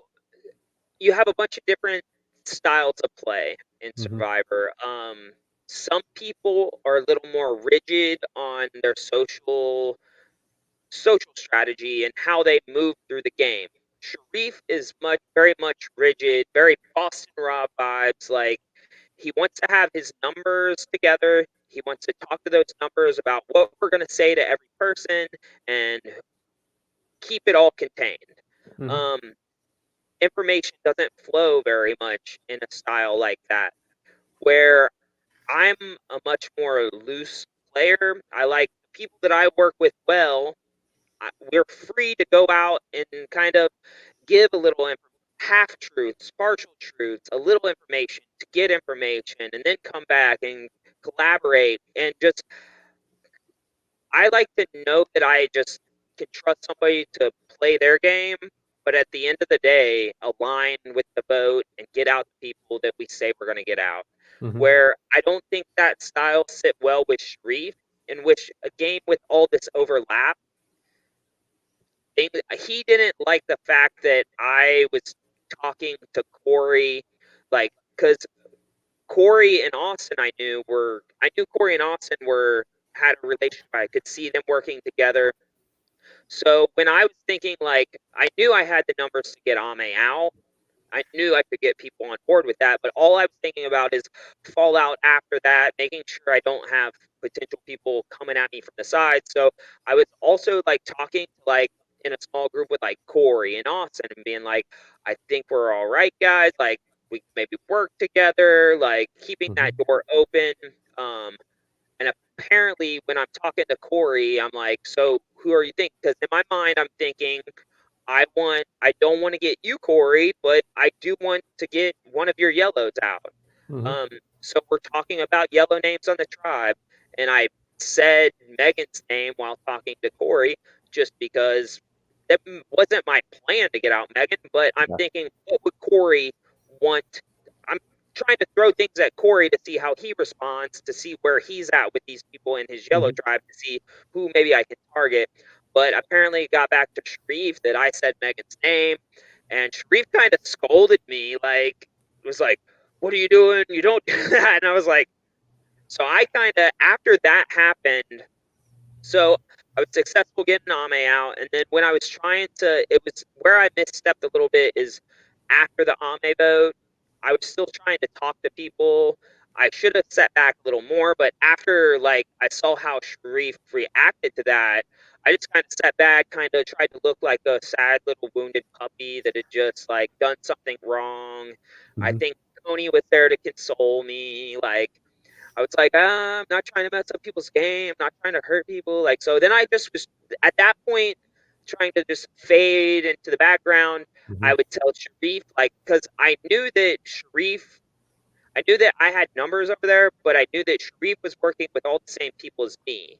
So I knew that if I could just let Sharif be the pilot, which is what I think he wanted, like things would be fine. I wouldn't have to worry about strategy because Sharif wasn't going to go after any of my numbers or core numbers. So I would just every round be like, Sharif, how do you want me to vote? I'll vote however you want. Just because since I'd ruffled his feathers with how I was talking to people and over strategizing, I guess, I was like, if I can just do several rounds of just doing what he says, that will kind of gain back that social credit that I had him. Even that first vote afterward, where it was Corey, like, no, it was the Ame vote. The Ame vote was a little scary because going into that, Carlos comes to me because me and Carlos were trying to stay distant and not be seen going off talking a lot of strategy because we didn't want people to see that. And Carlos comes to me, he's like, uh, you shouldn't vote Skylar. And I was like, oh my god, this is right before tribal. I was like, I don't think I should either, but that's what Sharif told me to do, and I got to do what Dad says, or I'm gonna get grounded again. Like, and so that was a scary moment. But yeah, we won't get too ahead. So yeah, the Ame vote, it went super successful in my eyes, and at that point, I was trying to kind of after that move, I wanted to kind of fade back a little bit. So you cast your vote for Skylar because Sharif told you. Austin also cast his vote for Skylar. Did that surprise you? Did you know about that? I knew that there was another vote for Skylar. I was not paying attention to the votes that didn't. I really wasn't paying attention to who was voting who. I think my name even came up on the Corey vote, but it didn't bother me at all because I knew I was cushioned at that point. Yeah, I think when you were talking about, the, I guess, more of a rigid command style alliance versus more kind of laissez faire, let each person do their own alliance. It's interesting to me because, like, I feel one of my challenges in playing is knowing, like, when do I play hard? When do I lay back? Like when do I play dead, or when do I like set myself up as a target? And I struggle with knowing when to lean into the ebb and flow of that. Yeah, I think in a return season that more rigid gameplay of like our group, your group, in a return season, one, it doesn't work well because the relationships. And I don't know, with the shot in the dark, it's just such a bad strategy, I feel, because it's when you get a group of people together and you're like, okay, so what's the plan? Okay, so what are we gonna tell that person? And then you go tell that person this everyone is telling them the same fucking story. So then it's like they're obviously going to use a shot in the dark. They're going to know. I feel like you telegraph a lot more, which in a normal season without shot in the darks or twist, it's not scary to do that. You can come in with a strong front, but when there's a shot in the dark, obviously you need to be a little more deceptive. And when everyone's kind of playing a little more fluid and doing their own thing and then coming back together for the vote, it sends a lot of red herrings. I love red herrings, confusion, and I think that's why people see me as a chaotic player. Mm-hmm. I hate the term chaotic player. I don't like being labeled that, but I see that that's what perception of me is to certain people. They're not people that I'm ride or die for because I'm a very loyal player, but I do things that are very can be seen as chaotic, which I would be one of them. Oh, and I don't want to forget one of the things I did back when Nate was in the game, and Trevor loved this. But So, like I said early on, Nate was somebody that I felt long term in the game could have a little more gas in the tank than me, and I don't like that. I feel like the longer the games are, the harder they are. In the fourth quarter, I'm able to dominate Mhm. competitions like I did in Pele later on because of the gas I got in the tank. Nate was someone that I felt had mass reserves of gas, so he would tend to fire at night. And I'm a night shift worker, so I'm used to staying up super late. So I normally wouldn't go to bed until like 2 in the morning to about when the sun came up is when I would sleep. Nate would be up tending the fire, so I would just be in my spot. I'd have my buff over my face, looking through it because with the fire out there, you can kind of see silhouettes and Mhm. stuff. And I'd see him. Nate's the way Nate builds fire at night is he takes a pretty much a giant tree and he puts part of it in the fire and then we'll just feed it in all night long, inch by inch as it burns. And as he does this, he would he would get the fire going. He'd sit in the chair and then you'd see him just pass out. So as soon as he would pass out and I'd see him like mouth open asleep, I would pull the log back out of the fire so it wasn't burning. So then the fire would die down and it would get cold again, and then he would wake up and feed it back in. And then I would just do that to try and give him a little bit of sleep deprivation and not get a full REM cycle so I could weaken him a little later on for deeper in the game. Have you told Nate that you did this to him? Nate did find out about it. I I don't. We'll see how he feels when he does his deep dive, but I don't think he has any hard feelings. He's like, but he's like Frank, but you had to stay awake to do that. I was like, yes, Nate, but I was already awake. Like I wasn't sleeping during those hours. But I don't think he has any hard feelings. Then we go back to the swap. We're back at the swap camp, Mhm. and I don't have Nate in the game anymore, and I don't sleep. So Sharif, I think, was tending the fire at first that night, and looking at the firewood, looking at how heavy, how high Sharif liked to keep the fire and how he did it, I was like, okay, let's do a different strategy. Um, this is gonna come out to some people for the first time here, particularly Megan. So I see the amount of wood they have, and I also see that they just collected dead stuff mostly. Nothing was like good wood that would burn for hours. So you could burn it really fast. And with Sharif, the way he built the fire, he built it pretty big. So I was like, okay, I'll keep this fire going. Sharif, you take a nap. I'll keep the fire going.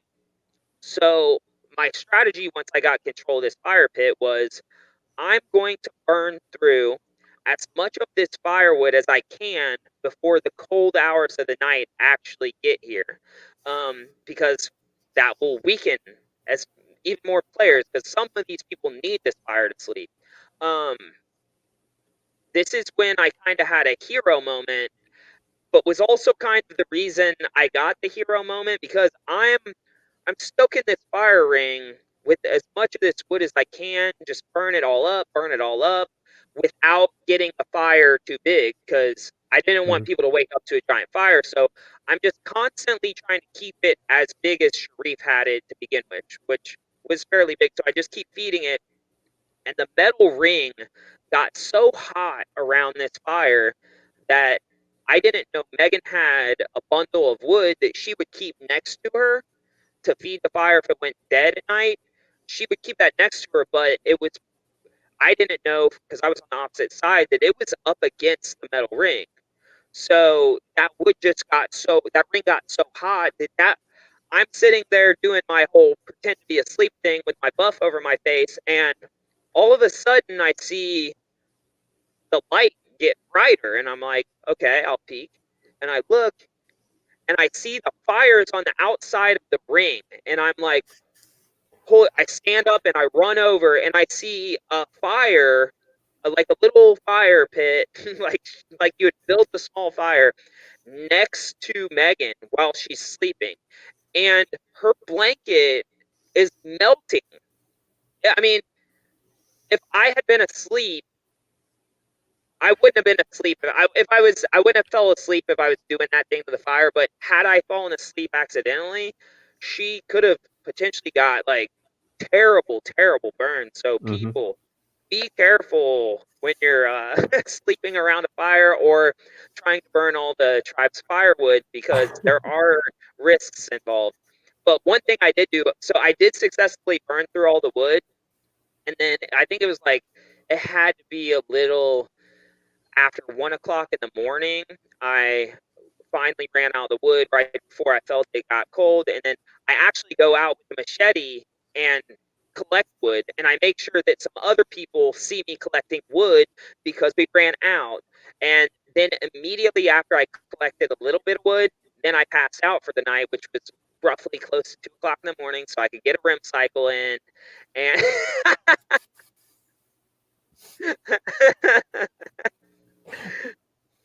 I don't feel like that's chaos. I feel like that's premeditated. It's malicious compliance Yes, at best. but So yeah, you burn that through was the a fun woods, story. 2 a.m., you go to sleep. Yeah, I don't know what happened to everyone after that. A lot of people were struggling to sleep that night, anyways, because of all the snorers ended up on that swap tribe. So it was a symphony of snoring. Well, So I who's didn't. Austin's snoring friends? Austin, Sharif, a little Carlos, and I believe there was one more. Who was the other one? Austin, Sharif, Carlos. I swear there was about four. It might have been Ame. I don't know.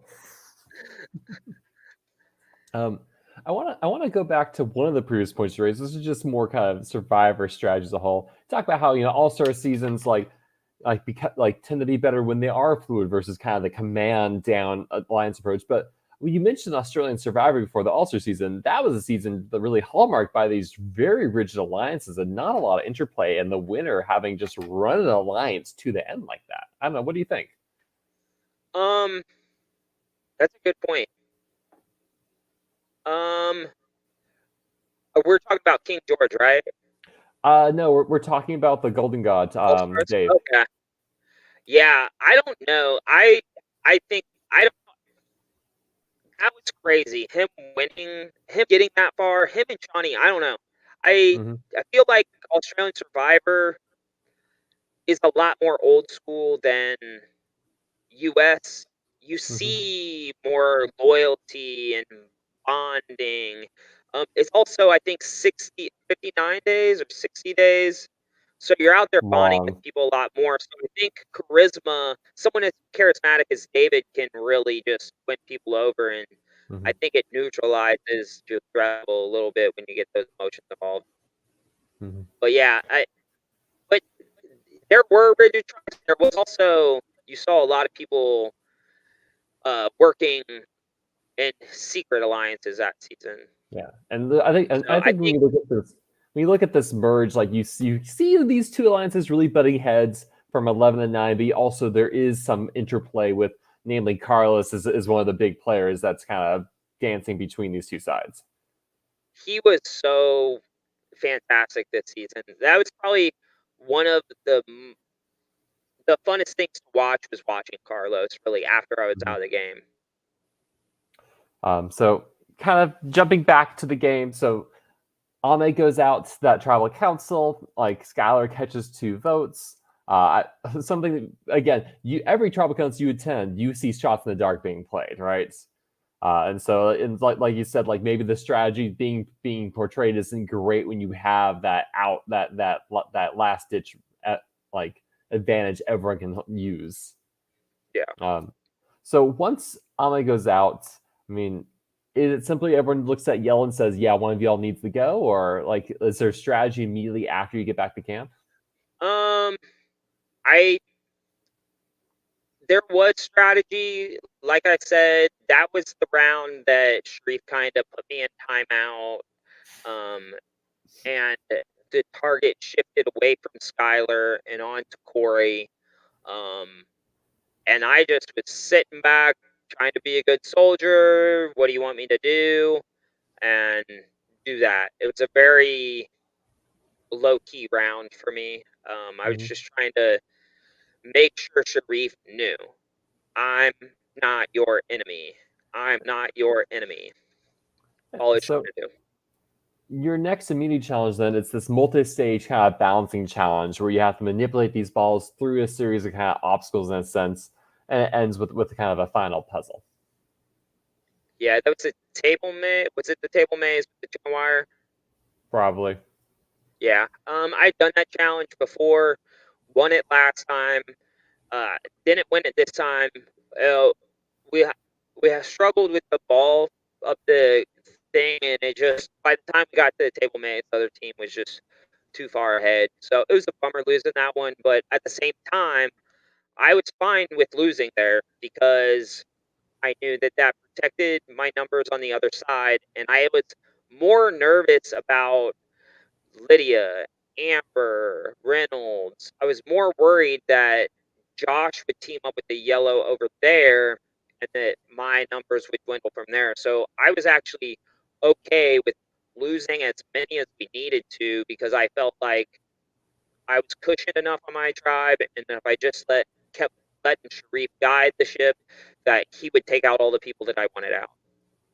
Well, I mean, you're kind of correct with how you see with how you were seeing that red tribe with when they eventually do go to tribal council. But your tribe loses. You said you're kind of in timeout a bit with Sharif, so you're kind of just saying, "Hey, just tell me who to vote for." Uh, how does Corey's name, the name that's getting thrown out? I don't really know because I was trying to not know Mm-hmm. things. I think my name came up that round.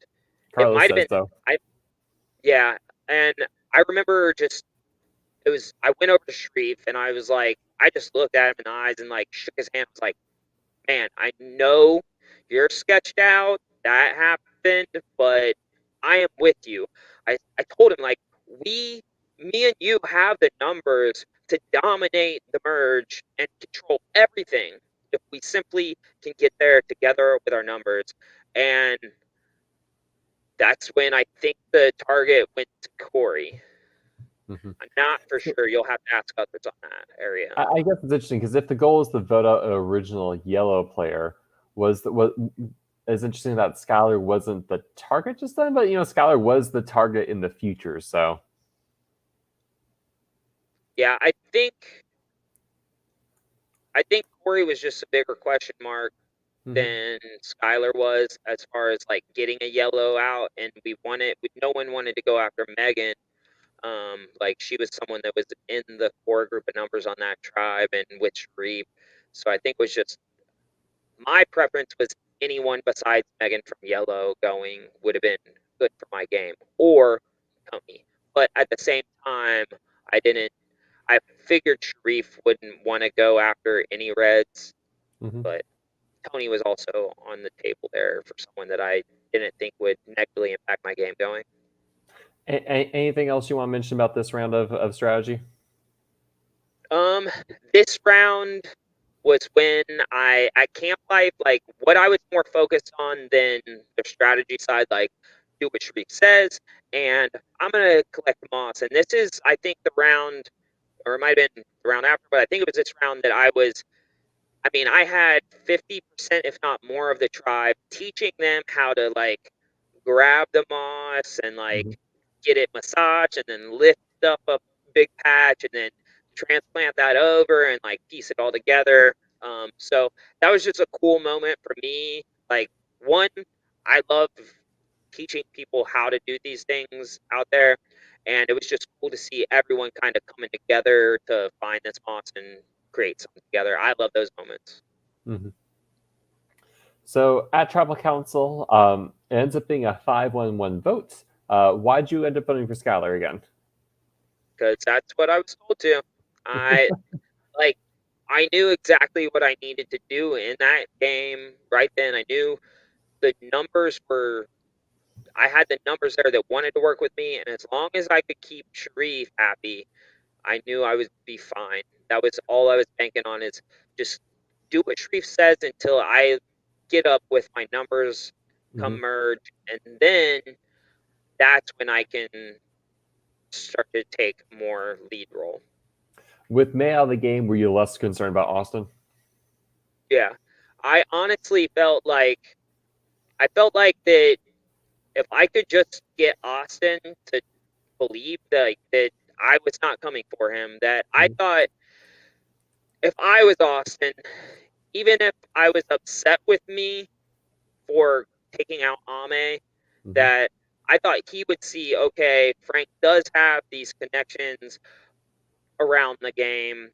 If I'm with Frank, I'm in those numbers. So I was Hmm. thinking that he might view it like that.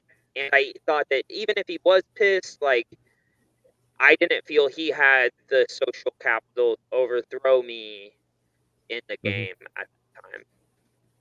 But So you when your don't name need comes it. up, yeah, when your name comes up at that tribal council where Cora goes home, you just sounds like you just kind of shrug and say, "Yeah, whatever."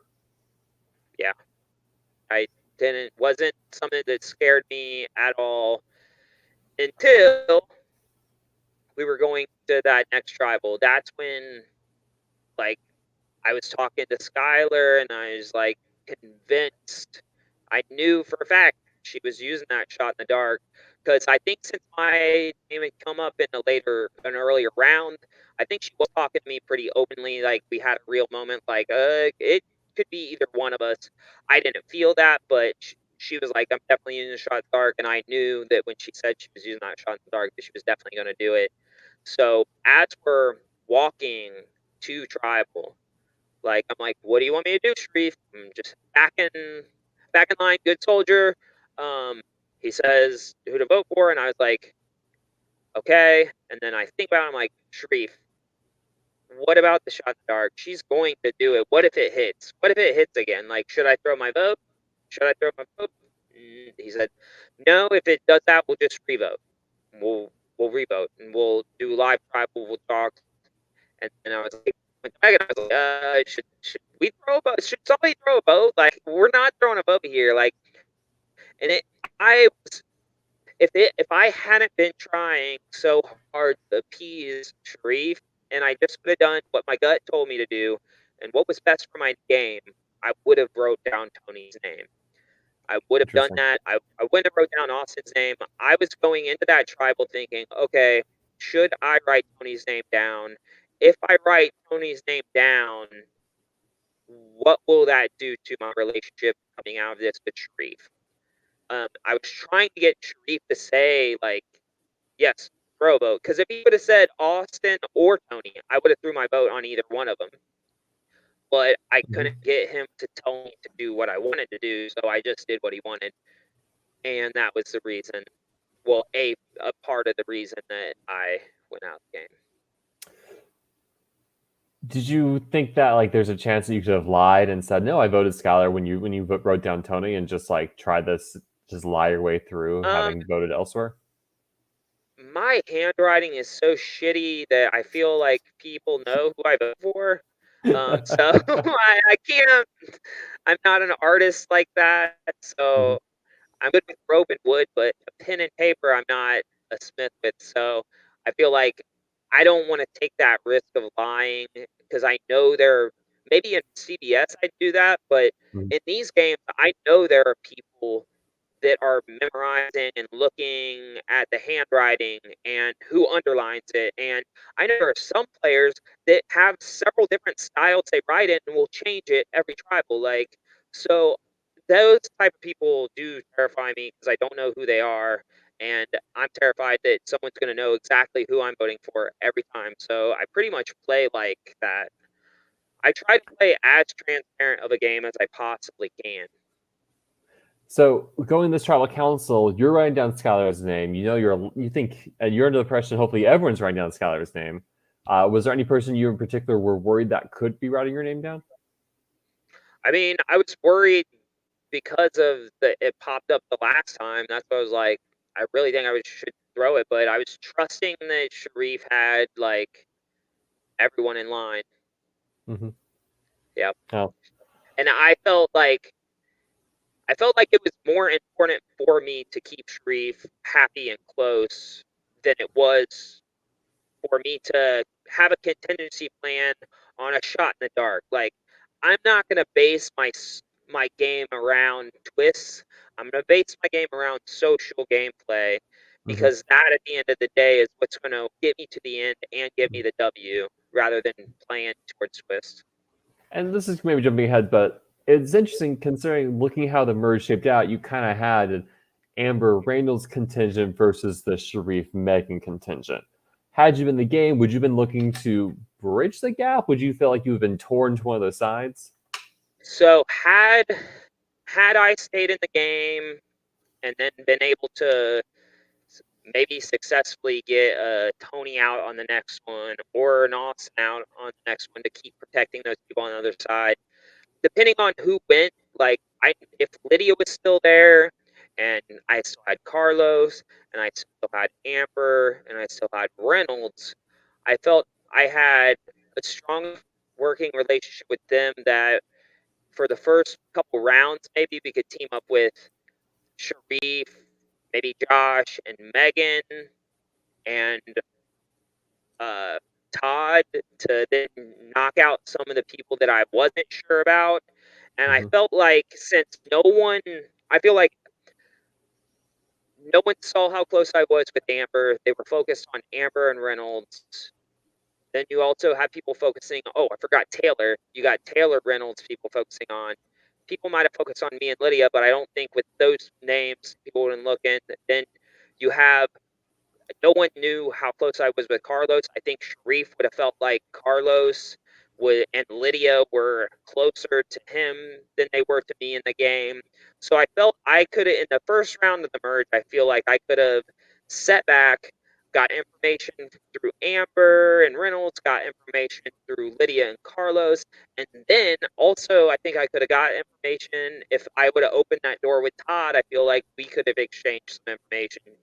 So I feel like in the first couple rounds of the merge, I could have done everything and nothing at the same time The and dream. got out the outliner, the people that I wasn't sure about.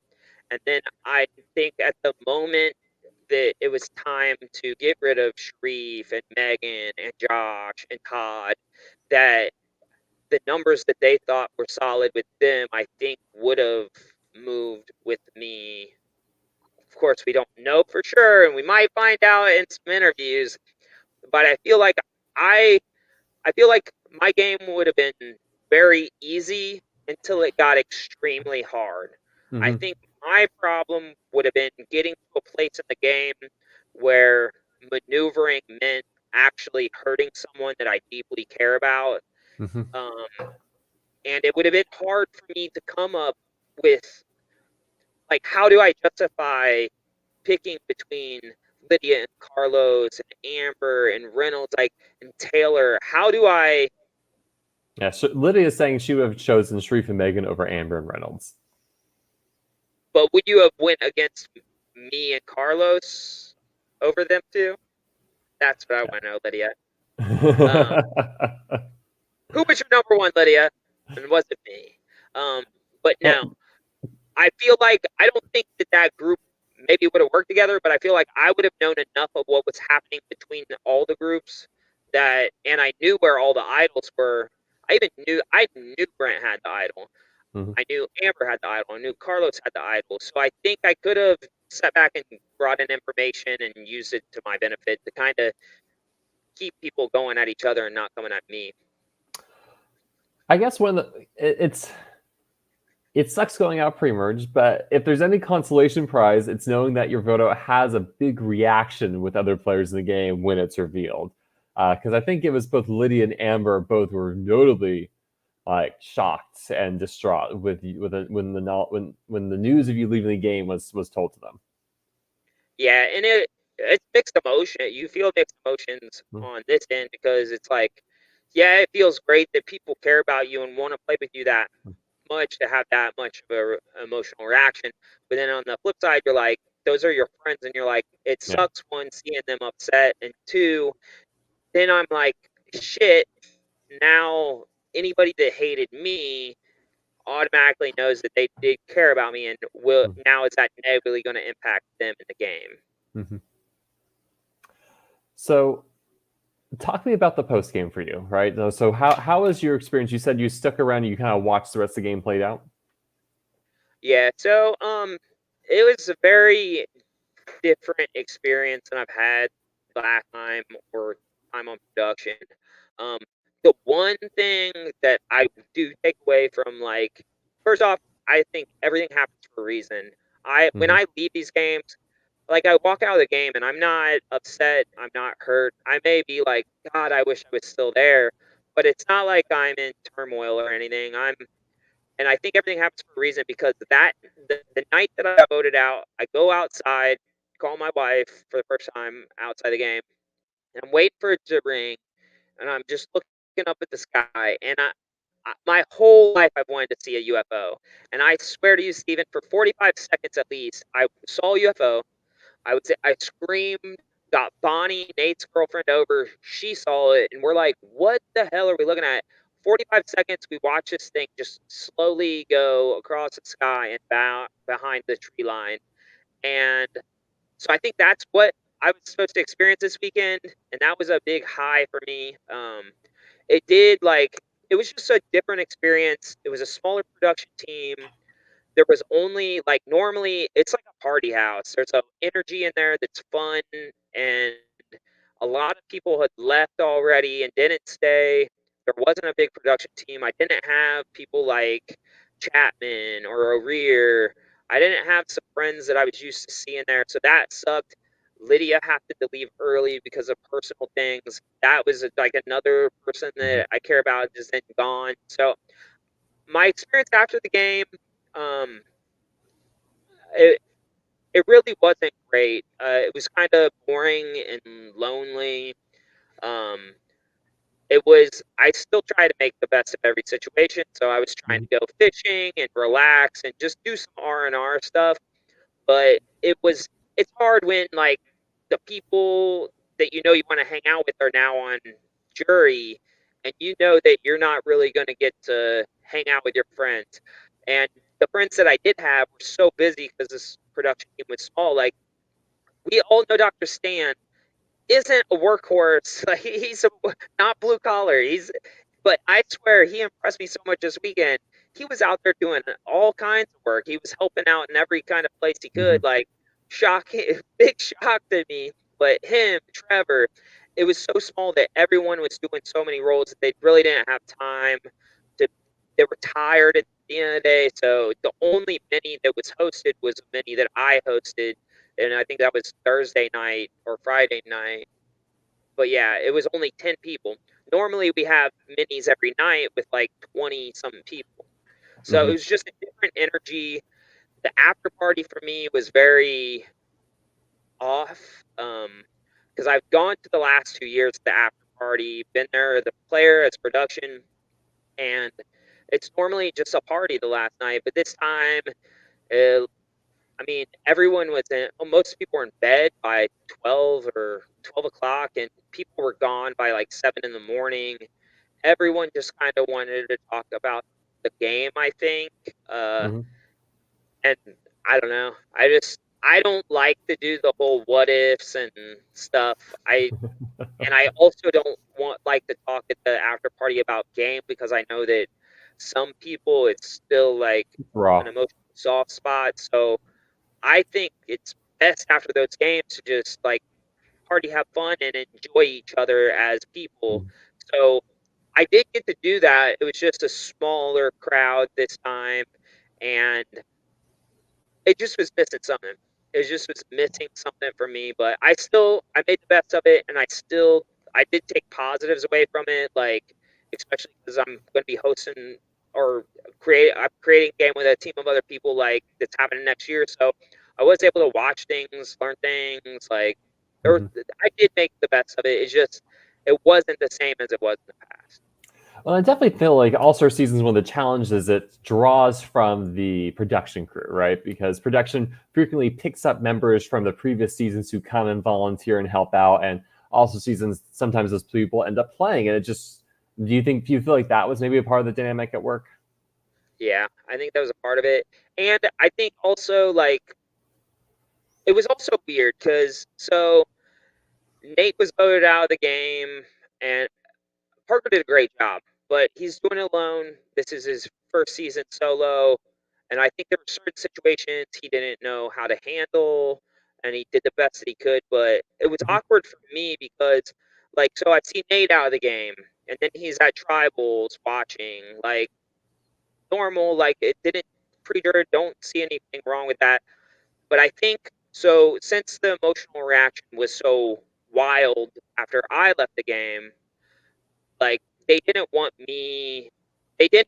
They came up with a rule of pre-jury can't go watch tribal, Mhm. and so that also sucked too. Because then I mean, the only cool thing about being pre-jury is getting to watch it sideline. Yep. Like it's like you're a NBA fan sitting with the Mhm. players on the side of the bench watching the game live. Like that's what it is for pre-jury. So that was kind of taken away from me for a couple rounds, and so that kind of I was trying to process that because I'm like, I don't want to be there if it's going to negatively impact my friend's game. Like, Yeah. I don't want to be there, but at the same time, selfishly, like, I want to watch what's happening.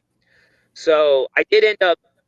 My projects didn't end when I got eliminated. I actually took the wire netting from the ball challenge Mhm. and I created a blind. I took sticks and bamboo and made a blind for pre-jury to sit behind so we could watch tribals and nobody could see our faces or anything. That's awesome. Just yeah. So the later part of the game I did get to watch live, so that made it a lot better. But yeah, that was just weird, and it was one of those things where I was like, I don't even know how to process this Mhm. because I agreed that I don't want to impact the game outside of it negatively for my friends. At the same time, is like I don't I don't know. I Yeah, don't when know. I played Survivor British Columbia, very few people in the pre-merge stayed, and so I was like one of two people in the pre-merge who stuck around, and it was just like, oh, this is less fun because Survival Challenge, like everyone in the pre-merge stuck around, so it was just a giant party of just all because we had 24 players merge at 9, so you had 15 pre-merge people all kind of to hang out and watch the game, and that made it a really fun, fulfilling experience, even though like the game itself had gone very poorly for me, and so Yeah. it is like having the pre-merge stick around. It really changes things when you have those people to kind of hang out and just enjoy the company with, because like sometimes these people you weren't in the same tribe with, you never got to meet until like you get voted out and you're like, well, hi, good to meet you.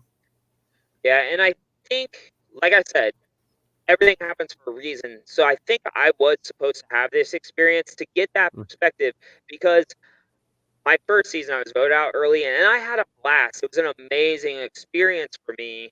Mm-hmm. And then I've seen other players get voted out and they just have this miserable experience being an early boot. So part of me didn't understand it, like make the best of it. Like why why are you being a downer? But Mm-hmm. now I've gotten that perspective. And that is one thing that even before this experience, like something that I want when we were talking together with this group of people to make Apex a reality, that was one thing that I was passionate about is I want every player, regardless of your placement and how well you do in the game, to have a enjoyable vacation experience. Like Mm-hmm. I I don't want any way to walk away feeling like they wasted vacation time or money. Mm-hmm. And I think that's hard to do. It's hard to do, but I do think by having this experience, it definitely has allowed me a little more insight on the things I need to do to Mm-hmm. make sure that everyone, regardless of placement, has an amazing time. Well, as we wrap up here, is there anything else you want to bring up or talk about that maybe we didn't have a chance to dig into? Um. Oh yes. So the flag. Oh yes, It's okay. so much fun. So when they kicked us out of our original camps, so one of the things that got under my skin was they only gave us 3 minutes. So I had 3 minutes to collect as much rope as I could to get as much things from our camp.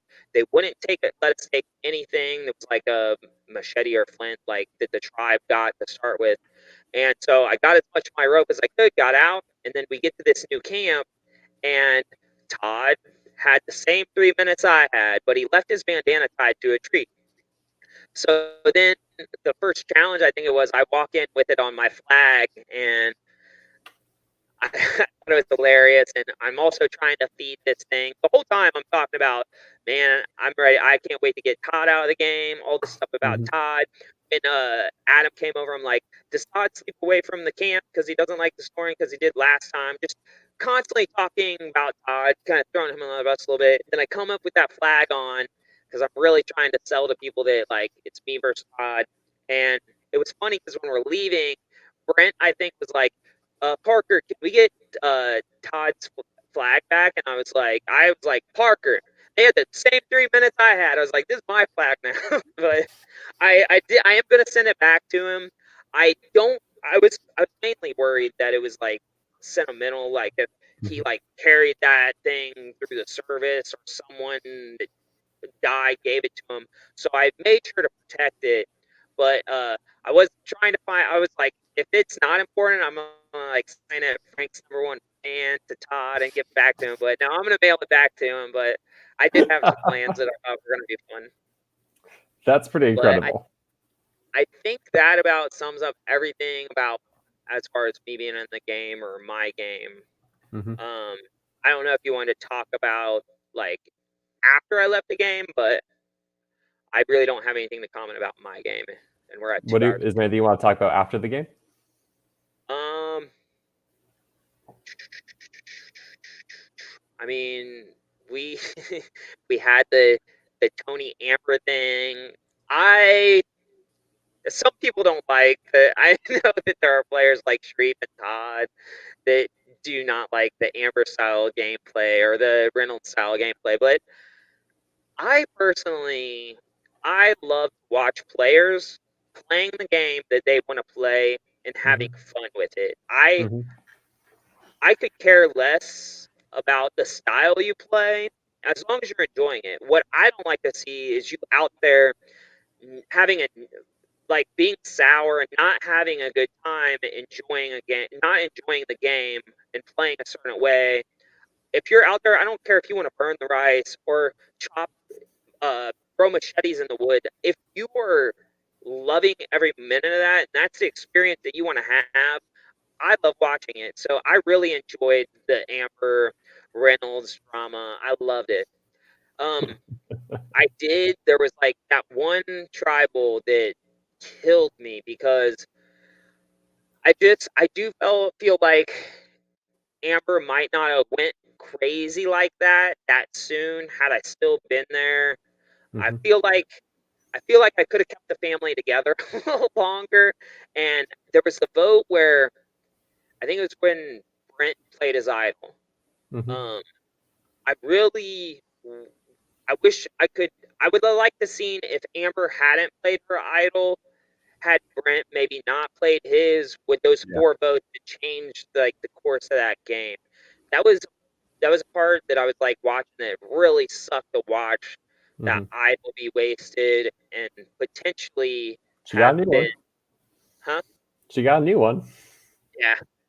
I was so happy to watch. I loved watching her game and getting to see her Mhm. have those moments was pretty incredible. So I have a series of rapid fire questions like that throw at you. This is just kind of a fun way to kind of end the episode on. Um, I guess one of the first things I want to ask is your D&D alignments in terms of good, neutral, bad, lawful, neutral, chaotic. Where do you So land?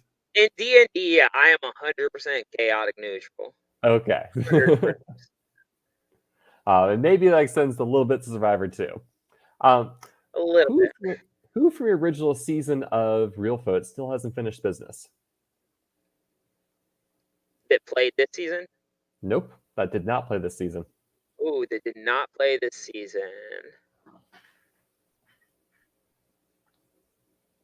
I would say Mike. Okay. Mike. Um, Mike has every tool you need to be a killer in this game. He just hasn't had it all work out for him yet, and Mhm. I think he's somebody that could easily get a W, and I want to see him get a W. And that's who I would like to see play. Chris is another one. Chris has only played one game. Sherry, You had your chance to win, and you voted me out. But no, yeah, I'd like to see Sherry and Chris play another game. Hmm. I don't think they played more than the one game that they played. Hmm. Aaron, I would like to see Aaron play again. He has some unfinished business. I just don't think. I think Aaron should play like an indoor game, and he'll slay. I think the elements. Yeah, Steven learned a lesson to not share to certain people you have an idol because then it gets you promptly voted out. Yeah, I learned my lesson from Real, but it was an important one. Yeah. Um, Yeah. As far as I who think that's who I would put as unfinished business. who from your current season still has unfinished business? Shit. I would say myself. In Reelfoot. Reelfoot's the only place I have unfinished business. I just can't seem to make the damn merge. I What was do your favorite? think that Lydia has some unfinished business too. Mm-hmm. What was your favorite challenge this season? My favorite challenge was the crate one where me and Reynolds just ate. Watched everyone get sunburnt. I love that challenge. It was so much fun. What was your favorite moment at camp? Um, Probably when we were sitting around on the couch doing the code names and stuff like that. I had so much fun doing that. And the collecting of the moths would be a close second. Who do you wish you had a chance to work with but didn't? Uh, Definitely Todd? Josh and Todd. Those Who would be the surprised two. who surprised the most out there? Um, Carly really surprised the shit out of me. She is a warrior, man. Watching her that one challenge where she was just puking her brains out and then still going out there and crushing it. I thought she was going to win that challenge. I like very impressed with Carly. Carlos also really blew me away with how well he was navigating the game till the round that it kind of blew up. But very impressed. What was your highest moment out there?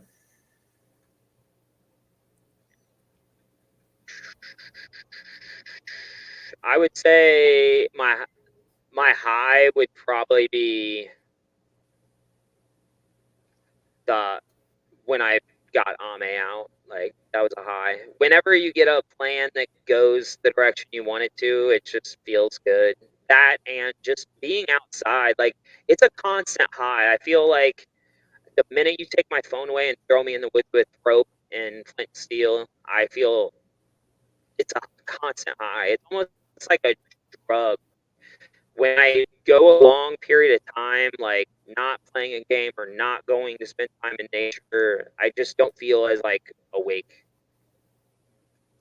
Did you have a low moment out there? Or did you have a lowest moment? Um, the lowest moment for me would actually be after I was out of the game when just seeing the reaction from like Lydia and Mm-hmm. Amber and feeling bad that they were having that experience. That was the low. And Lydia had to leave early, like for personal reasons, and like having seeing Taylor have to be for personal reasons. Like when outside forces, those would be the lows. I really have no lows as I'm Mm-hmm. playing the game. I love every moment. So, Shot in the Dark, love it or hate it as a mechanic? Um, Hate it. Okay. You are I fully allowed to say that. You admit I both. yeah. I think it's cool that 50% of the travels I went to, they were successful. I think that's cool to say, but I prefer games that are player-based decisions that impact the game as Mm-hmm. opposed to crazy mechanics in the game there are random chance. I'm okay. Mm-hmm. I just don't like. I prefer to play where it's player driven. Mm-hmm. What is the ultimate Survivor furniture you want to build your next game? Oh, what to build next? I'm really wanting a game like last season. They had the bundles of bamboo. Mm-hmm. I want to make a fully elevated shelter. I want a platform bed a foot off the ground. I want to be able to build that. I've just I've never had the resources or the time to do it in a game. But if a game has me cast and you put bamboo pile out there, you're going to see the greatest shelter in LRG history. Would you have built a better raft than, gosh, was it the Blue Tribe last season? The Blue Swap Tribe? Yes, yes. That just. I would have handled bamboo way better than anyone on the last season. So I was hoping that challenge was going to come. One, because they drop off the bamboo. I would have immediately built a shelter out of that bamboo, and I would have made 2 boogie boards. Probably yay by yay. Whoop, little paddle your way out there, use it as a boogie board. You'd move way faster in the water, and it'd Mhm. be way lighter. That's what I was planning to do, but never got to do. I think I know the answer to this. Oh no, actually, what is your do you have a takeaway from this game? Um,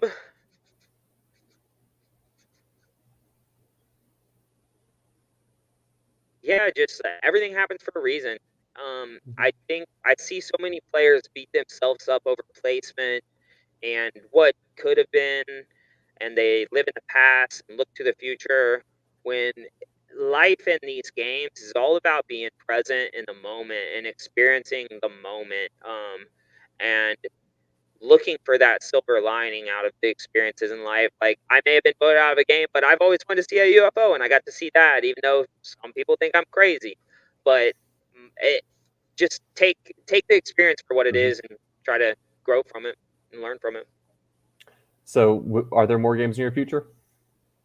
I am so at this point, unless I am called and asked to play a game, I'm probably going to take a good long break, Mm-hmm. and just focus on Apex and getting that out next year, and pretty much putting all my energy into that. And of course, eventually Hogwarts, if they're around long enough, there's going to be a return season, and I know I'll probably get called for that.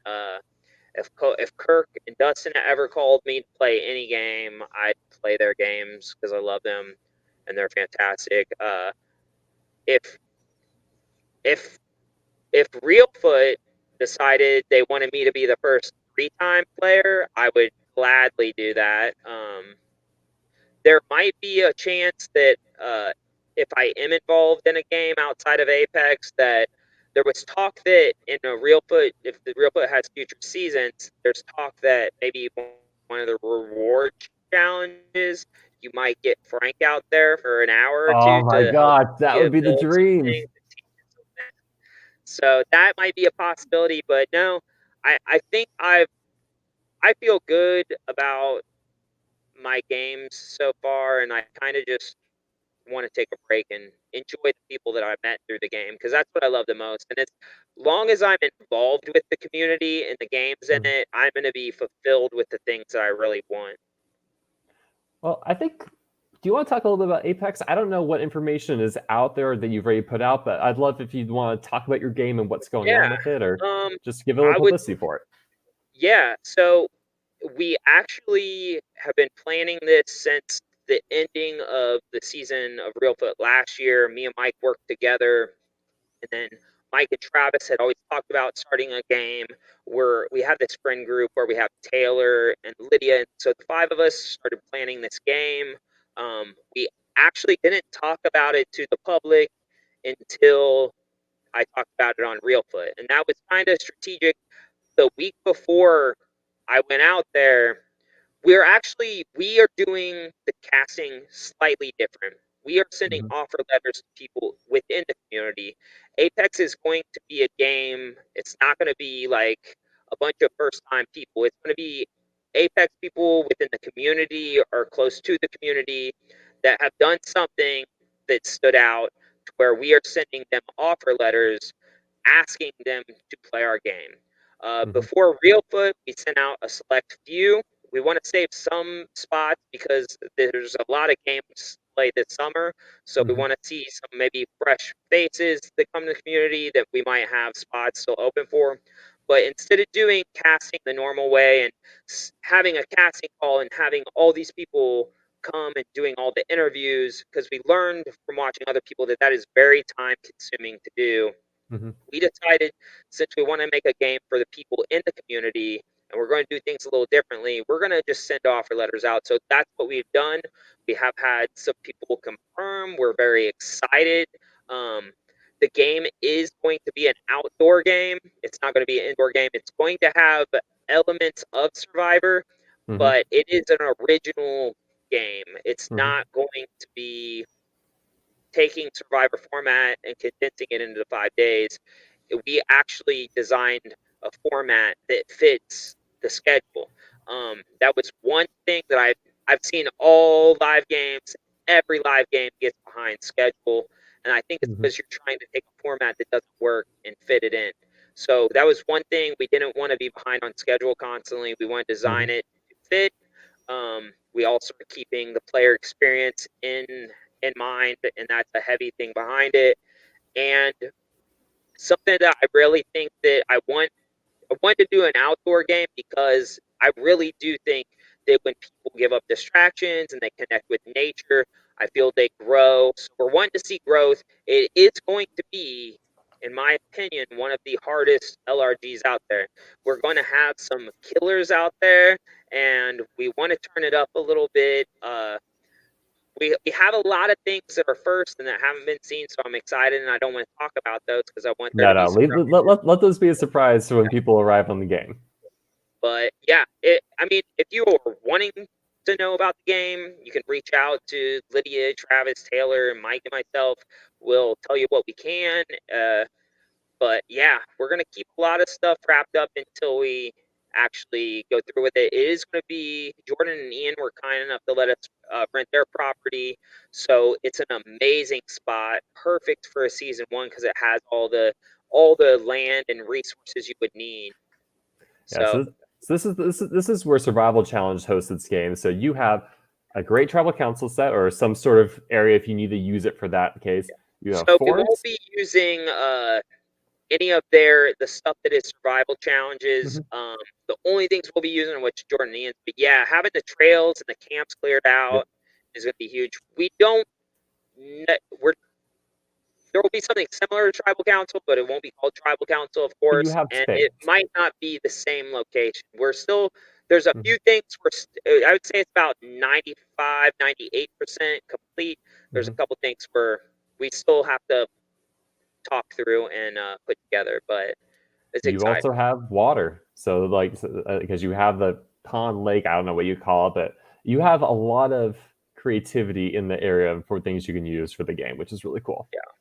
Yeah, it's going to be a lot of fun. We are. It's probably not going to be done live. We're going to Mm-hmm. record everything. There will probably be a live element, but it's not going to be like Reelfoot where you're followed, like Mm-hmm. following it 24/7.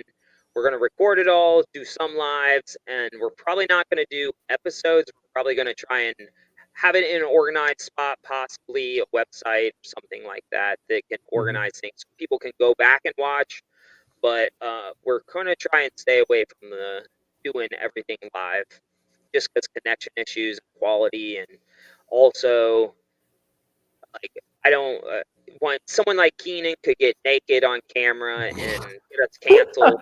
And Yeah. Real Food went through 3 pages, so like I'm gonna try it. We want to try and stay away from things like that happening. Yeah, I don't even know how. I never figured out what the first page cancellation happened for. I think the second one was Amber and Tony's doing. Um, so yeah, I did appreciate just one more shout out to Real Food and Real Food Production this season.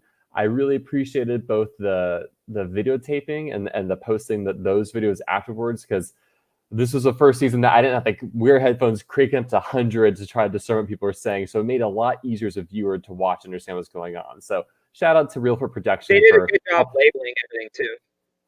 No, The trust me because labels and I'm going. everything. I'm currently working on the wiki page for your season, so I'm going back through a lot of old stuff, figuring out what on earth happened and trying to recreate the past right now.